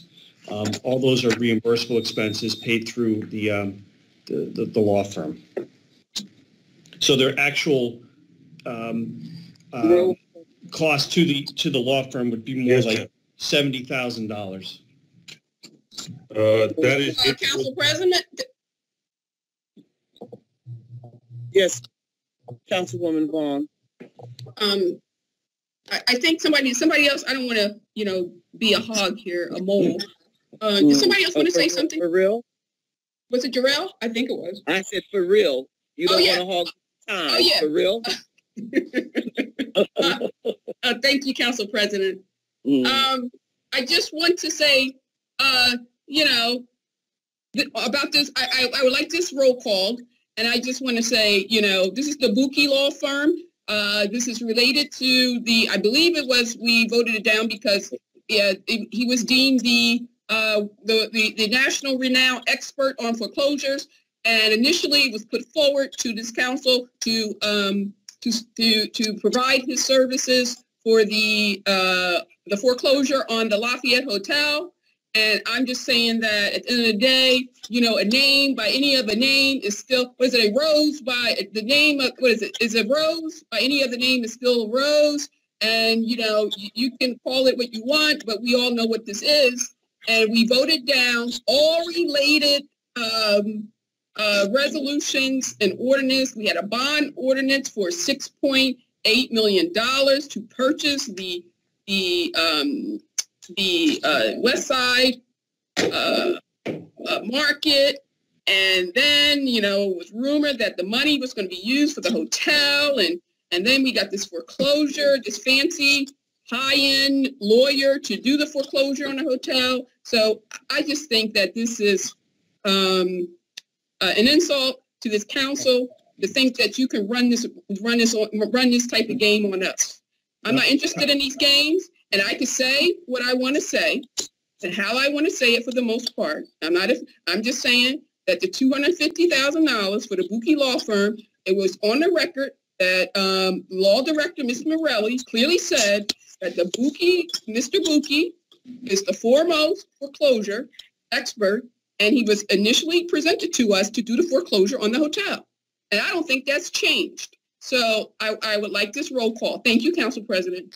If I could respond to that, especially with the allegation of Mr. Delisle, Council President has indicated no. I think we're going to move forward. My apologies. President McBride. It doesn't matter. I'd like to say. If you're telling me I can't ask a question, I can't ask a question. Right. Oh, definitely. Yes, I would like to get clarification from Mr. Delisle. But Delisle doesn't have the floor. Get it in writing. I'm asking a question. Yo, listen, I was elected to City Council. I have a right to ask a question. And you can ask a question. Submit it in writing. What do you mean I can submit it in writing? This is ridiculous. You can ask the question, and Mr. Delisle can submit it in writing tomorrow. We're having a meeting right now. You have allowed Councilwoman Vaughn to ask questions. And I'm not going back. We are literally at a meeting. We're at a meeting right now. I don't understand why I don't have the ability to ask my questions. This is highly improper. You do. I have a right to ask questions. You do, and I'm giving you. Listen, we're at a meeting right now that I have a question. I have a question, and Mr. Delisle submit it in writing. No, I don't want to submit it in writing. I'm in a meeting right now. Okay. I'm in a meeting right now. So, like I said, Mr. Delisle, can you please clarify for me?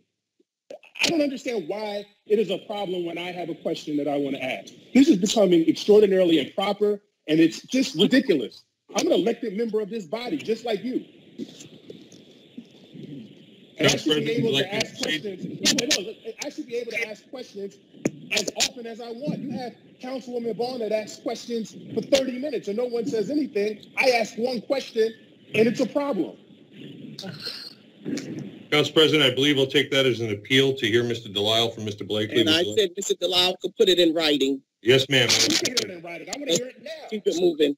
Next, we have Resolution 20-591, a resolution awarding a contract through a fair and open process in accordance with NJSA 1944 H20.4 et sec to French and Perello Associates PA for the professional design, environmental, and engineering services for the design, development, and permitting at Scarpati Site Block 22001, Lot 1, 302, and 4, Trenton, New Jersey, in an amount not to exceed $69,950 through Article 2020-30. Roll call. I have requested a roll call from Councilmember Blakely. Any other questions from council? For what resolution is that? This is for Resolution 20-591.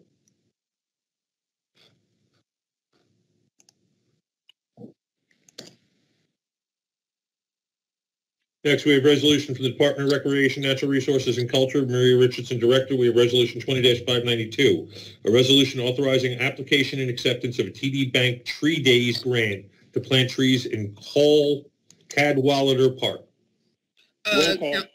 Roll call, yeah. Next, we have resolution. Council President, is Maria Richardson on the line?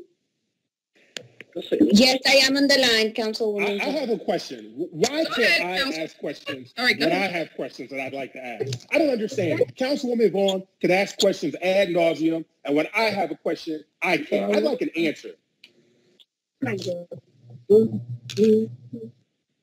Hey,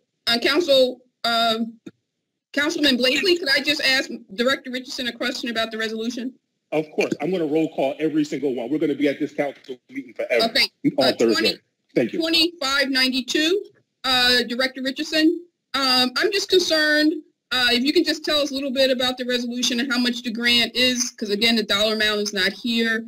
And then additionally, you know, I believe we had this conversation, you know, in prior sessions about the trees and the overgrowth at Cowada Park and a lot of across all the parks. And although we always appreciate grant monies, but we need trees removed and trimmed down.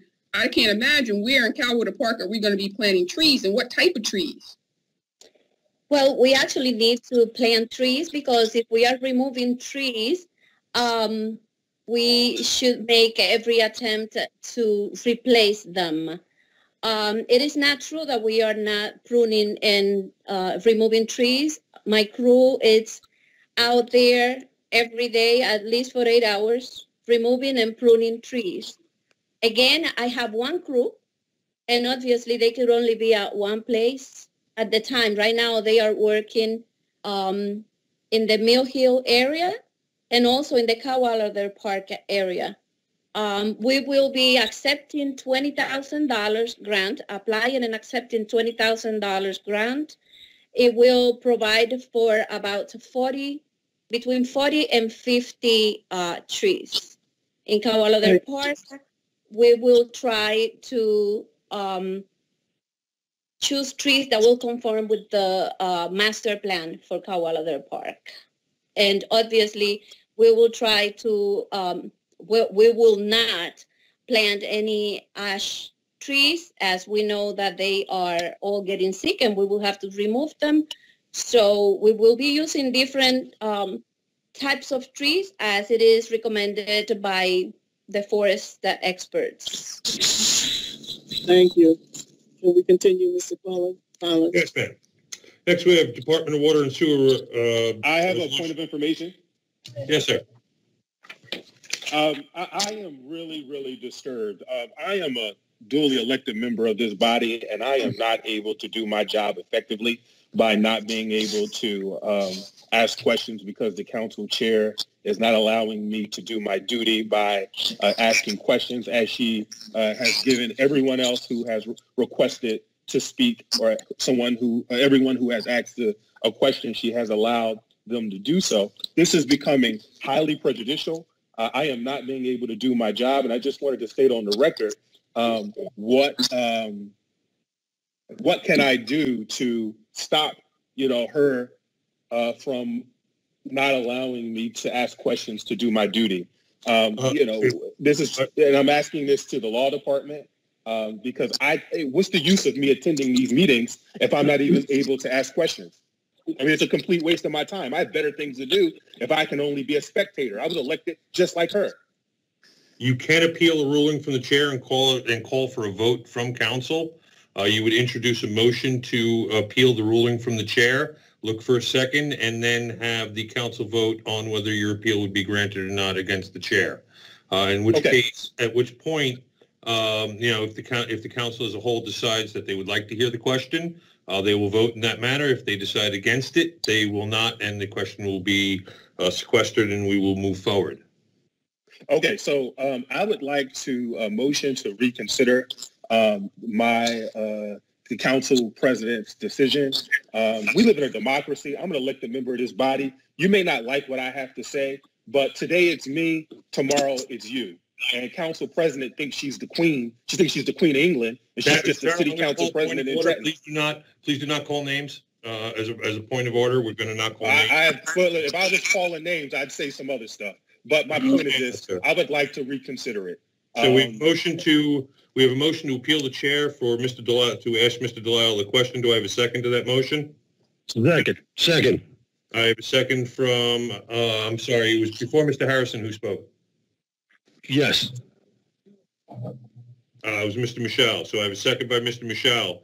I will call. No, Councilman Harrison. I believe Mr. Michel spoke before you, though, Councilman. Oh, I didn't hear him. Sorry. I did, actually. So I have a vote, so I will call the roll on the appeal.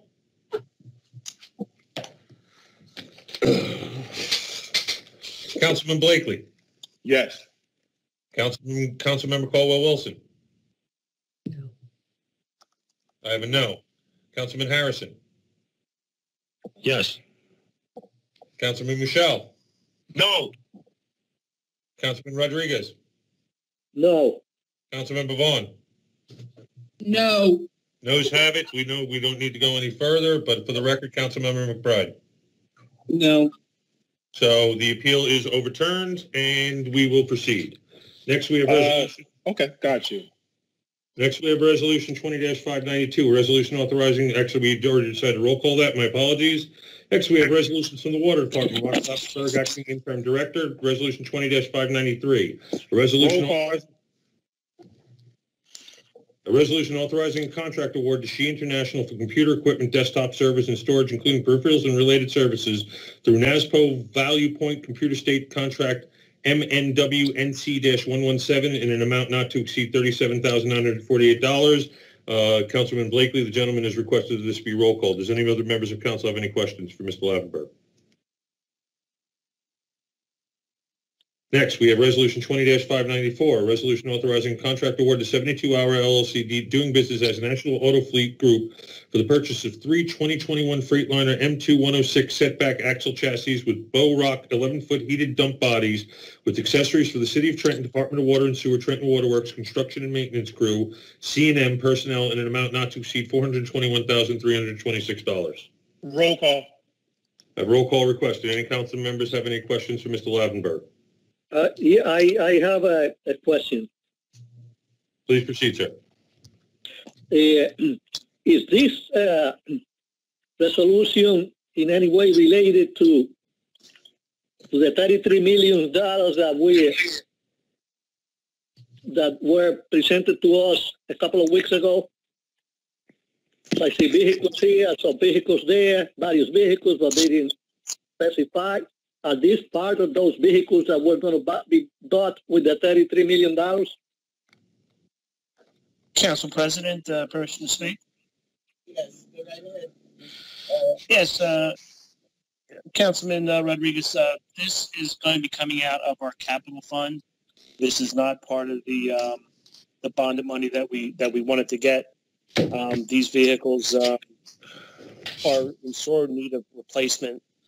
2 of the vehicles are currently off the road and been parted out. They were 18 years old. The third vehicle is a 2006, so it's 14 years old and it's got over 100,000 miles on it. So it's really difficult to get the work done that we have to do. So, we're going into our operating funds and we're going into our current capital fund. Thank you. President McBride. Go right ahead, Councilman Blakely. I would like to say this for the record. If I am making it very, very clear that if I am not able to participate in these conference meetings and ask questions in the way that I believe I should be able to ask questions, this will be my last conference meeting until I'm able to do so. I have better things to do with my time than not participate in this meeting. And so I will be attending my Thursday meetings, but I have better things to do than listen as, we have members, the members of this body who are not allowing me to speak should be ashamed of themselves. And they are absolutely empowering your dictatorship. And so I'm not going to participate in this farce, and I'll see you guys on Thursday. This is an outrage and a complete waste of my time, and you all should be ashamed of yourself. Have a nice night. Note for the record, the Councilmember Blakely exited at 7:31 p.m. Council President? We have a question for Mr. Harrison. Council President, would you like to recognize Mr. Harrison? Go right ahead. My question, why is it that we're not allowed to answer our questions? You still haven't been able to answer that. If you could recall, he was allowed the opportunity to ask his question. Mr. And he Delisle did. He asked Mr. to put it in right. writing. He asked Mr. You said, why wasn't he allowed to ask his question? and I'm answering you. He was allowed to ask his question. Mr. Delisle was asked to put it in writing because I did not yield the floor to Mr. Delisle, and now he wants to come back so Mr. Delisle could put his answers in writing and submit them to the councilman. So, Mr. Harrison, your question again. My question is, no other director has to put in writing for other council members. So why are you doing what you're doing? Could you explain that? Because it doesn't seem to make sense. He asked a question, and now you're playing this. I don't know what you're doing. I can't figure that out. But hey, like I said, at the end of the day, people are seeing this, and they're going to continue seeing what's going on here. Does the councilman have another question for the chair, or should we proceed? The question is, the public is going to be outraged because at the end of the day, everybody on this council should be able to ask a question. Two of us on this council are not allowed to ask our questions. But it's okay. Now I kind of have a feeling why most of the people on this council are just angry all the time. Every director should be able to, you should be able to ask them a question, but that's not the case here. Only certain members on this council are allowed to ask questions. Anybody can see that. Council President, would you like me to proceed? Yes. Next, we have Resolution 20-595, a resolution exercising the option to extend the contract awarded to the K Street Group for armed security guard services at Trenton Water Filtration Plant in an amount not to exceed $252,025.20 through bid 2019-39. Any questions from the council for Director Lavenberg? Council President, how would you like to proceed? Continue. For 2595, would you like consent agenda or roll call? It could be consent. No one has any questions. Yes, ma'am. Next, we have Resolution 20-596, a resolution exercising the option to extend the contract awarded to Allied Control Services, Inc. for instrumentation, calibration, and repair services for a period of 1 year in an amount not to exceed $199,060 through bid 219-33. Do any members of council have any questions for Mr. Lavenberg? There are no questions. Council President, how would you like to proceed? Consent. Yes, ma'am. Next, we have Resolution 20-597, a resolution accepting a bid and awarding a contract to Municipal Maintenance Company for the furnishing and supply and installation of 4 24-inch filter drain valves for the City of Trenton Department of Water and Sewer, Water Utility, Water Filtration Plant in an amount not to exceed $67,860 through bid 2020-60. Do any members of council have any questions for Mr. Lavenberg with regard to Resolution 20-597? Council President, how would you like to proceed? There are no questions. Consent. Yes, ma'am. Finally, we have a resolution to enter executive session 20-609, and that should be roll call, Council President.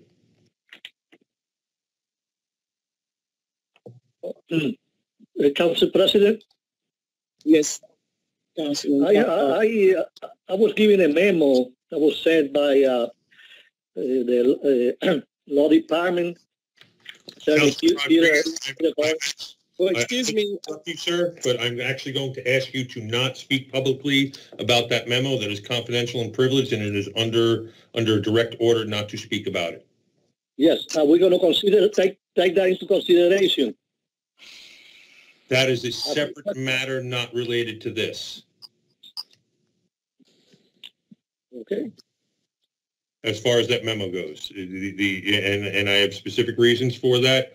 But I'm going to ask, because of that memo, that we not discuss it specifically, and I will explain in executive session or for any council member who wishes to understand why, exactly why that is confidential, executive, and privileged material. So we cannot discuss that memo at this time. But my concern is that the last time we went into executive session, we were accused of doing something illegal and stuff. I don't know what transpired. I don't know what was the answer on that. So that's what I am concerned about this. This executive session is specifically regarding a personnel matter, which pursuant to both the code of the state pursuant to NJSA 1014-12, you are entitled to hear that in an executive session. And because it involves a personal matter under NJSA 4069A-37 and Trenton City Code 2-92, you are specifically entitled and empowered to hear that matter. pursuant to both the New Jersey statutes annotated and to the Code of the City of Trenton. So anything you have with regard to that executive session would be wholly proper to hear and have in that executive session. Okay, thank you. You are specifically empowered by statute and ordinance to hear that matter in executive session, should you so choose. I have not yet received any notification from the other parties in that matter that they wish to have that held in open session at this time. I will notify the council if that occurs, if and when it does. Okay with me then? Yes, ma'am. Yes, sir. Next, we have on the agenda, we have now finished with docket review. I would like a motion to open up to public portion. This is public portion for docket items 13th and 15th meeting respectively. So we're going to figure out the dates for that presentation. He would like the introduction to coincide with that presentation. So the ordinance that was on the earlier agenda, I had sent an updated agenda today. The early ordinance that was on that early agenda was pulled by Mr. Blakely. Council President, would you like to proceed to public comments? Yes, please. Do I have a motion to open public comments? So move. Do I have a second? Second. I have a second by Mr. Santiago. All in favor?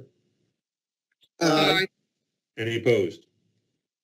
So ordered. Public comment is open. Each member is limited to 10 minutes. Please wait to be recognized by the chair. Do any members, and please state your name and address clearly for the record. I do need your name and address for the record.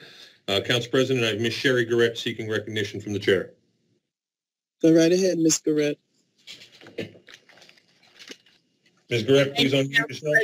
Thank you, Council President. I'm going to make this very quick, but I'm going to put my comments down.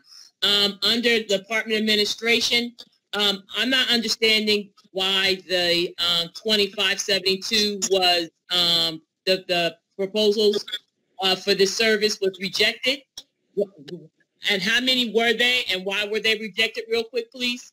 No, you don't get an answer. You make your public statement. This is not an ordinance. Okay. So I'm concerned about that. Also, in regards to 2573 to 2578, I thought we have OSHA and ASTM regulations. So there's I noticed, I don't know if it was a couple weeks back or prior to August, that there was some workers' compensation claims.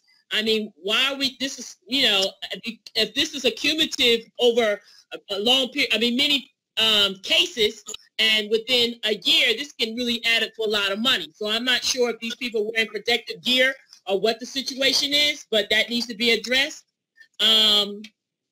In regards to 2579, you are correct. I don't see why they need to hire a temporary person for mail clerk and distribute mail and filing. And I don't know if there's some and backlog of contracts. I just think that this is just a job for someone to have a job.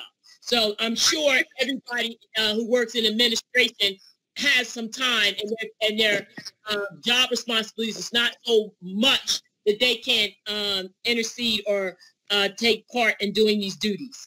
2580, closeout, professional legal fees last year. Yes, I think that needs to be looked into. It just seems like, this is what I would say, contracts. Yes, these contracts, there should be stipulations in these contracts with these attorneys that if there is a certain amount of money that is drawn down on based on what was awarded, based on what they list of what services they're providing, if the dollar amount exceeds that much, work will stop, and then the administration should be coming back to go into council saying, well, we had to stop these services because now we have spent down the money that was awarded for these services. Services should not be continuing after the money has been spent down. That should be in the contract. You will not get paid for any additional services outside of the amount that's been approved. And also, paying these law firms $300, $400 an hour, I think is ridiculous. I mean, I think we need to have a threshold of how much we're paying these law firms to provide services, because it's getting quite pricey. let's see, Department of Law, blah, blah, blah. In regards to these grants with the police department, what would be the police department's need for these grants? Oh, for 2585, in regards to COVID, it's for supplies, equipment, and overtime. How does that benefit the residents? Like, we're getting this money in, and the police officers, thank God, they're employed, blah, blah, blah, but the money is still going out of the city. So I don't see how these grants really are benefiting the people in Trenton. And you're right. Let's see if these funds will help with the training, to have them have better relations with the folks in the community of Trenton. But I just don't see that happening.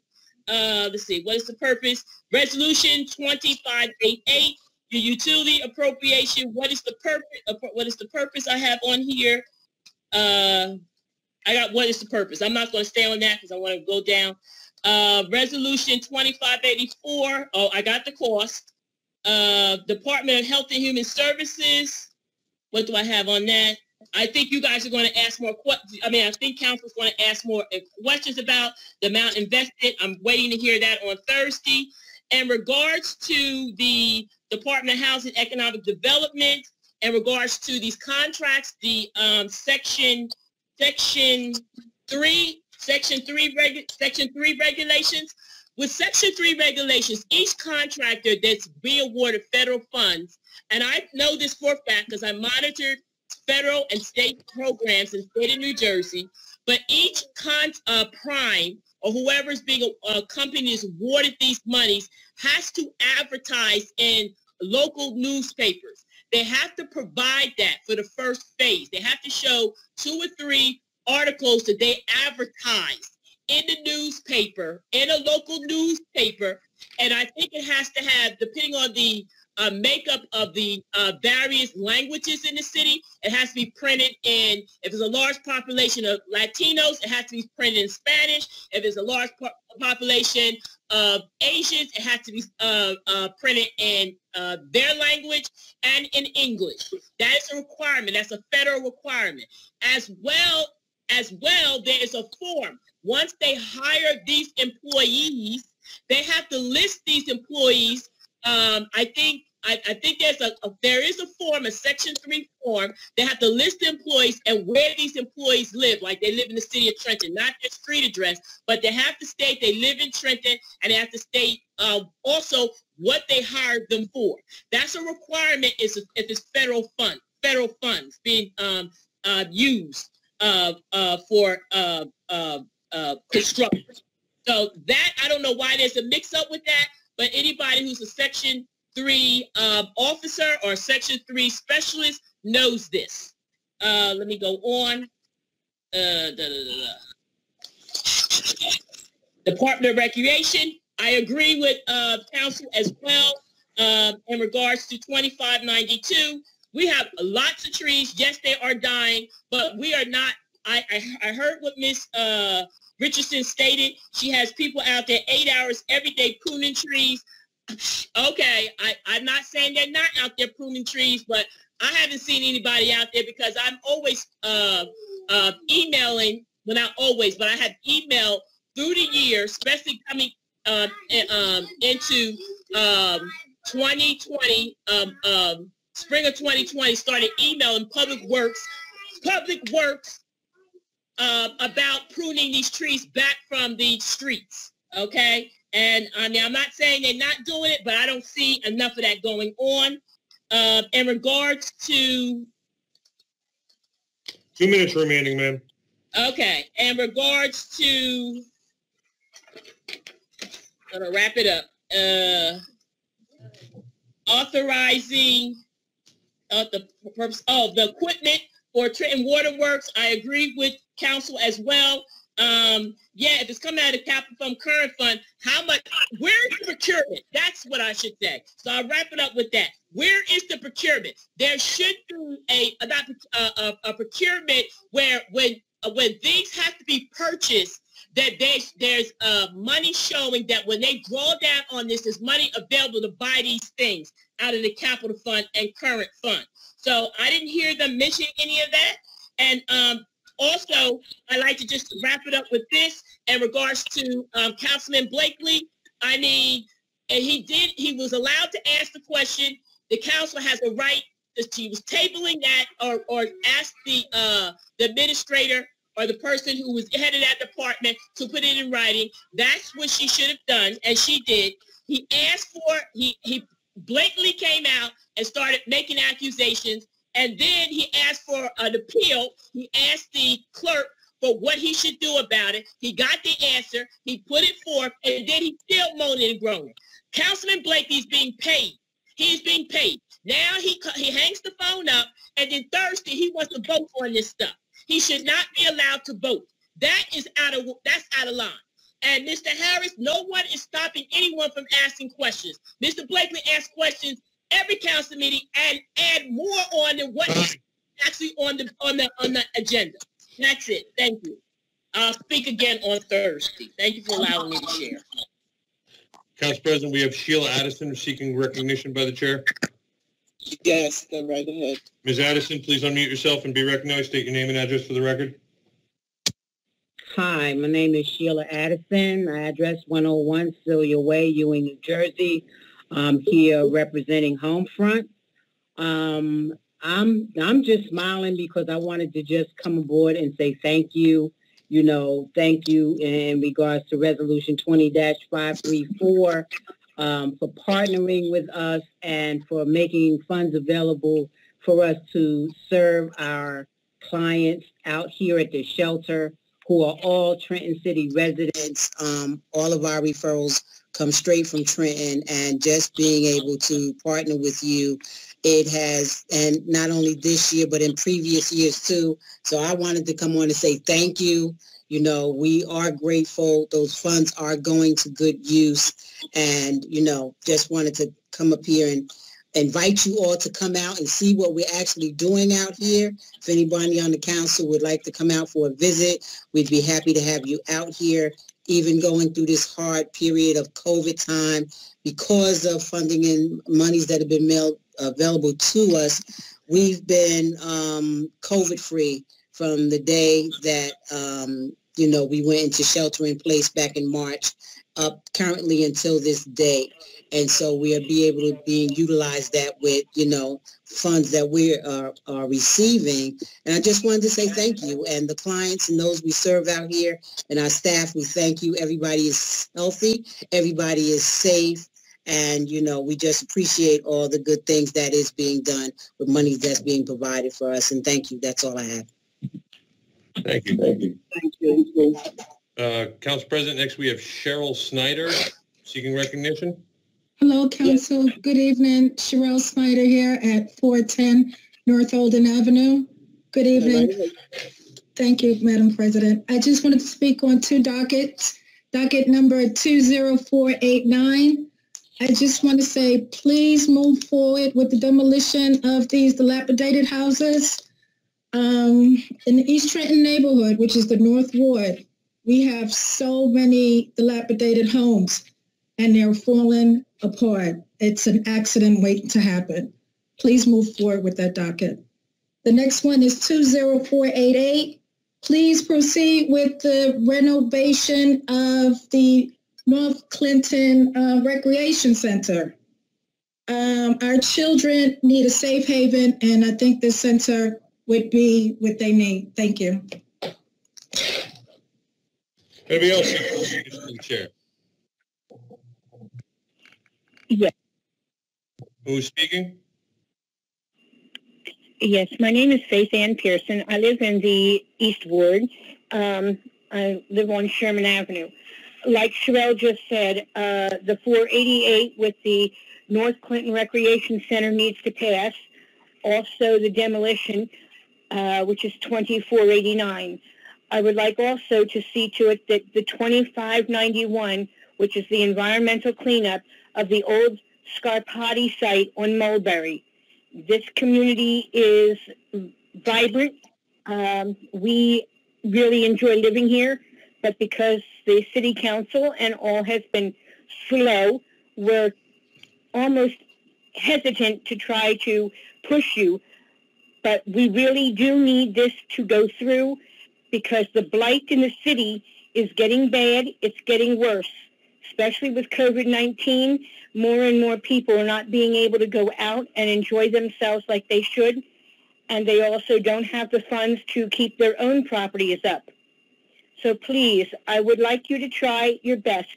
It's $25.91, $24.89, and $24.88. Thank you very much. Thank you. Council President, next we're seeking, Caitlin Fair is seeking recognition as the chair. Go right ahead. Ms. Fair, please state your name and address for the record. Thank you, Council President. Caitlin Fair, 215 South Clinton Avenue, Trenton, New Jersey. I would just like to echo the sentiments of the two women who spoke before me and advocate for the items to demolish the dilapidated buildings in the East Trenton neighborhood, as well as allocate funds for upgrades and rehabilitation of the East Trenton Community Center and the cleanup of the Scarpati site. I think these are extremely needed projects, particularly for that neighborhood, and the residents of that neighborhood deserve these. It's an extremely engaged community, and they truly deserve for this to happen in their neighborhood to improve their quality of life. So I would like to put my support behind those three items as well. Thank you. Madam President, I don't see anybody else seeking recognition. Anybody else want to be recognized by the council? Do I have a motion to close public portion? So moved. I have a motion by Council President McBride. I have a second by Councilmember Rodriguez. All in favor? Aye. Aye. Any opposed? Seeing none opposed, the motion carries. The public portion is closed. We'll now move to the civic comments. Councilwoman Caldwell-Wilson. Nothing at this time. Councilman Joseph Harrison. Mr. Ben Dalal, I have a question. What were you going to say earlier? I would like to know what your statement was. Am I permitted to speak? What, Council President? Yeah, it's my civic comment. It's my civic comment now.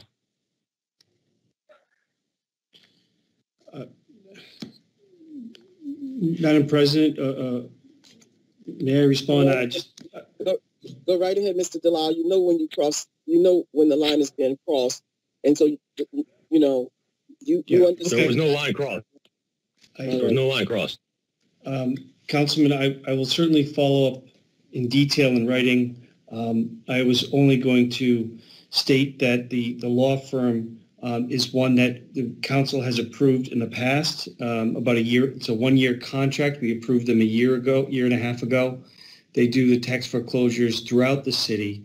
And every time we institute a tax foreclosure, we bring that to council for permission before we institute it. And that the hotel was mentioned, and that authorization has been rescinded by council. So we would not be permitted to pursue that. And that was certainly not the intention by putting this resolution forward.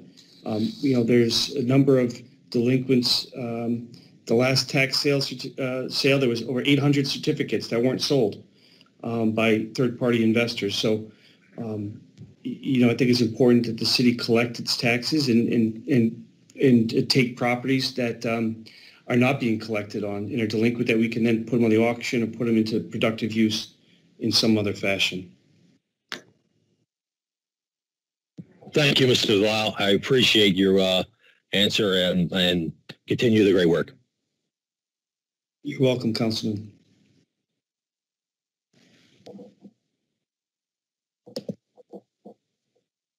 Councilman Harrison, do you have any further comments? No, I'm good. Thank you. Councilman Michelle. Nothing at this time. Thank you.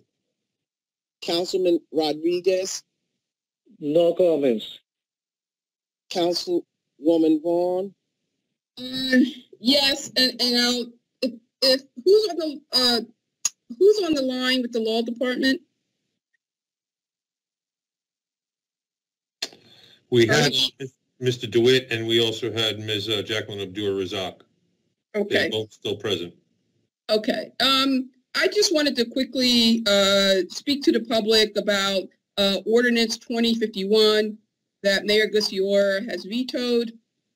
I just want to again state that the ordinance that was introduced and is being proposed to move the May municipal election to November general election is being introduced in accordance with the way the way it was intended.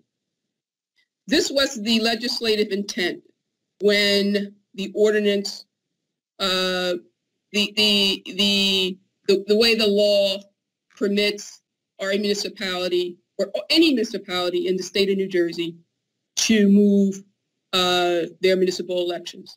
There is not a law in place that was put forward by the New Jersey State Legislature to move this election by referendum.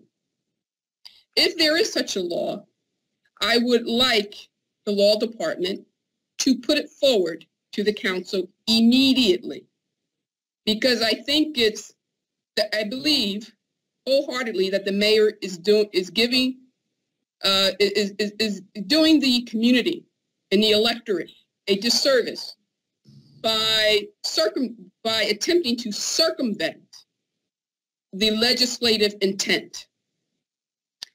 The legislature, this law was voted on, I believe was part of Public Law 1981, Chapter 379. I have provided the detail of the statute via my social media and also to my fellow council members. We, as this council, have been accused. We are not putting it forward to try to extend our terms or trying to extend the mayor's term or not extend the mayor's terms, etc. There's no personal there's no personal interest invested here. This is solely to progress our municipality forward and align it with our counterparts across the state of New Jersey and with our own county. Again, Mercer County has 12 municipalities. Of all the 12 municipalities, Trenton is the only municipality that has not taken advantage of what the legislature has offered us, for whatever the reason. So I would just call upon the residents, the electorate, my fellow council members, to continue to support this ordinance. And I just want the law department to provide us some clarity on what Public Law 1981 means and the amendment that happened to this statute in 2009. Now, my understanding is that this is when this statute was ratified. This is when certain amendments occurred down on the New Jersey State Legislature. And I would, suffice it to say that our mayor, Gussior, was on the legislature at this time when the law passed. So he did nothing or said nothing. He represented the city of Trenton that he's now serving as the mayor. So his commentary and the media over the past couple of days and today, and in his press release, is that he wants the public to be a part of a referendum that the legislation doesn't even permit for this particular process of changing election from May to November. Even if a municipality wants to change their November election back to May, they still have to do it by ordinance, as the law states in Section B. Nowhere, any municipality out of 565 municipalities, out of the 11 in Mercer County move their elections from May to November or November to May via referendum. I would say shame on Mayor Gusciore, who served 20 plus years in the state legislature.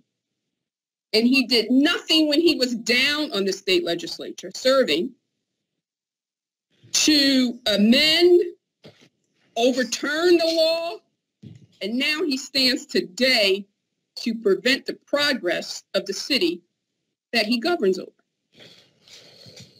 Now, I say Mr. Mayor is disingenuous, and he has other intentions as to why he vetoed this ordinance. I don't know what they are, but I could tell you this. I will take my time to understand what his position was when this public law went into effect in 1981 and then was amended in 2009. Because when he was on the state legislature during these years, clearly he supported it.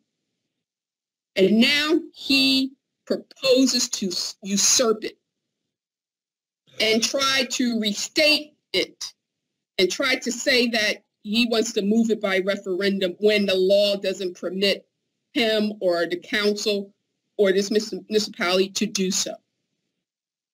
I would say if we tried to pass it by referendum, there would be legal stance for anybody to sue the city and overturn it because the law doesn't permit it. So I don't know what this mayor is even proposing. If he was on the state legislature, why didn't he say anything then? Why didn't he raise his hand and say, I know the folks in the 15th legislative district in the city of Trenton, they wouldn't want the legislature or anyone else to tell them how to move their elections, but he didn't. So Mayor Gusciore should stop talking out of both sides of his mouth and stand for something. I don't think my 10 minutes is up, Council President. She has 2 minutes left, Council President. Okay. So again, the law, if anyone's interested, is 40:45, section 7.1, B and C. Read it. And it states clearly, any municipality governed by the provisions of the Uniform Nonpartisan Elections Law, Public Law 1981, Chapter 79, Chapter 40, 45 through 5, may, by ordinance, choose to hold regular municipal election on the day of the general election, the Tuesday after the first Monday in November. The issue that forces the municipality is also to extend the terms of the council and the mayor is also stated in the law. So we're not making this up or doing ourselves a favor. Section C states, the term of any person in office on the date of the adoption of such an ordinance shall be extended. And shall in law means must be extended until the beginning of the term of the person elected to that office on the day of the general election in November. So that's all I just want to remind folks, and I just want to ask that my council members who supported it multiple times in the past, it's been a long road with this ordinance, to reconsider and apply an affirmative vote. Thank you. I just wanted to thank everyone for coming on this evening and thanking the public for their remarks and their comments. And I would just want to point out one thing, and that's in reference to 488 for the two young ladies that spoke earlier. I just wanted them to know that this council is definitely in favor of rehabilitating the community center. You might not know, but it is this council that has pushed for those projects to be sent out. But this council also want the dollars, some of those dollars, to be left in the city of Trenton. We want the Section 3 component of the CDBG grant money to be addressed. And that is why the decisions that we make are not just for a building, but it is also to feed families. So please go to your North Ward councilwoman or your East Ward councilperson and get the facts, because the facts are there is a Section 3 component that provides for low-income families to be a part of the construction for the community centers. And we want to make sure that that piece of that part of the Section 3 component is addressed when we give out contract, so that the residents here in the city of Trenton can be a part of the process. Remember, when a resident is a part of the process, that money stays within the city limits.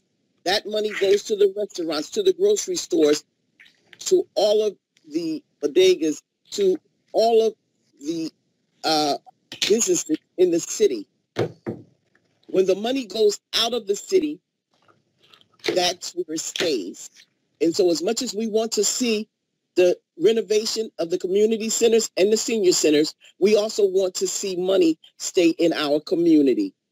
And that is why you have this conversation. And that conversation is just as important as fixing up a building, is feeding families. And that's our priority. Those are our first concerns, is to families to be able to feed themselves. And I thank each and every one of you again. Have a great evening, and we'll see you on Thursday. I would like to make a motion to adjourn. I have a motion to adjourn by Council President McBride. Do I have a second? Second. I have a second by, I believe, Councilmember Vaughn hit the second. Did Rodriguez, Councilman Rodriguez. Thank you, Rodriguez.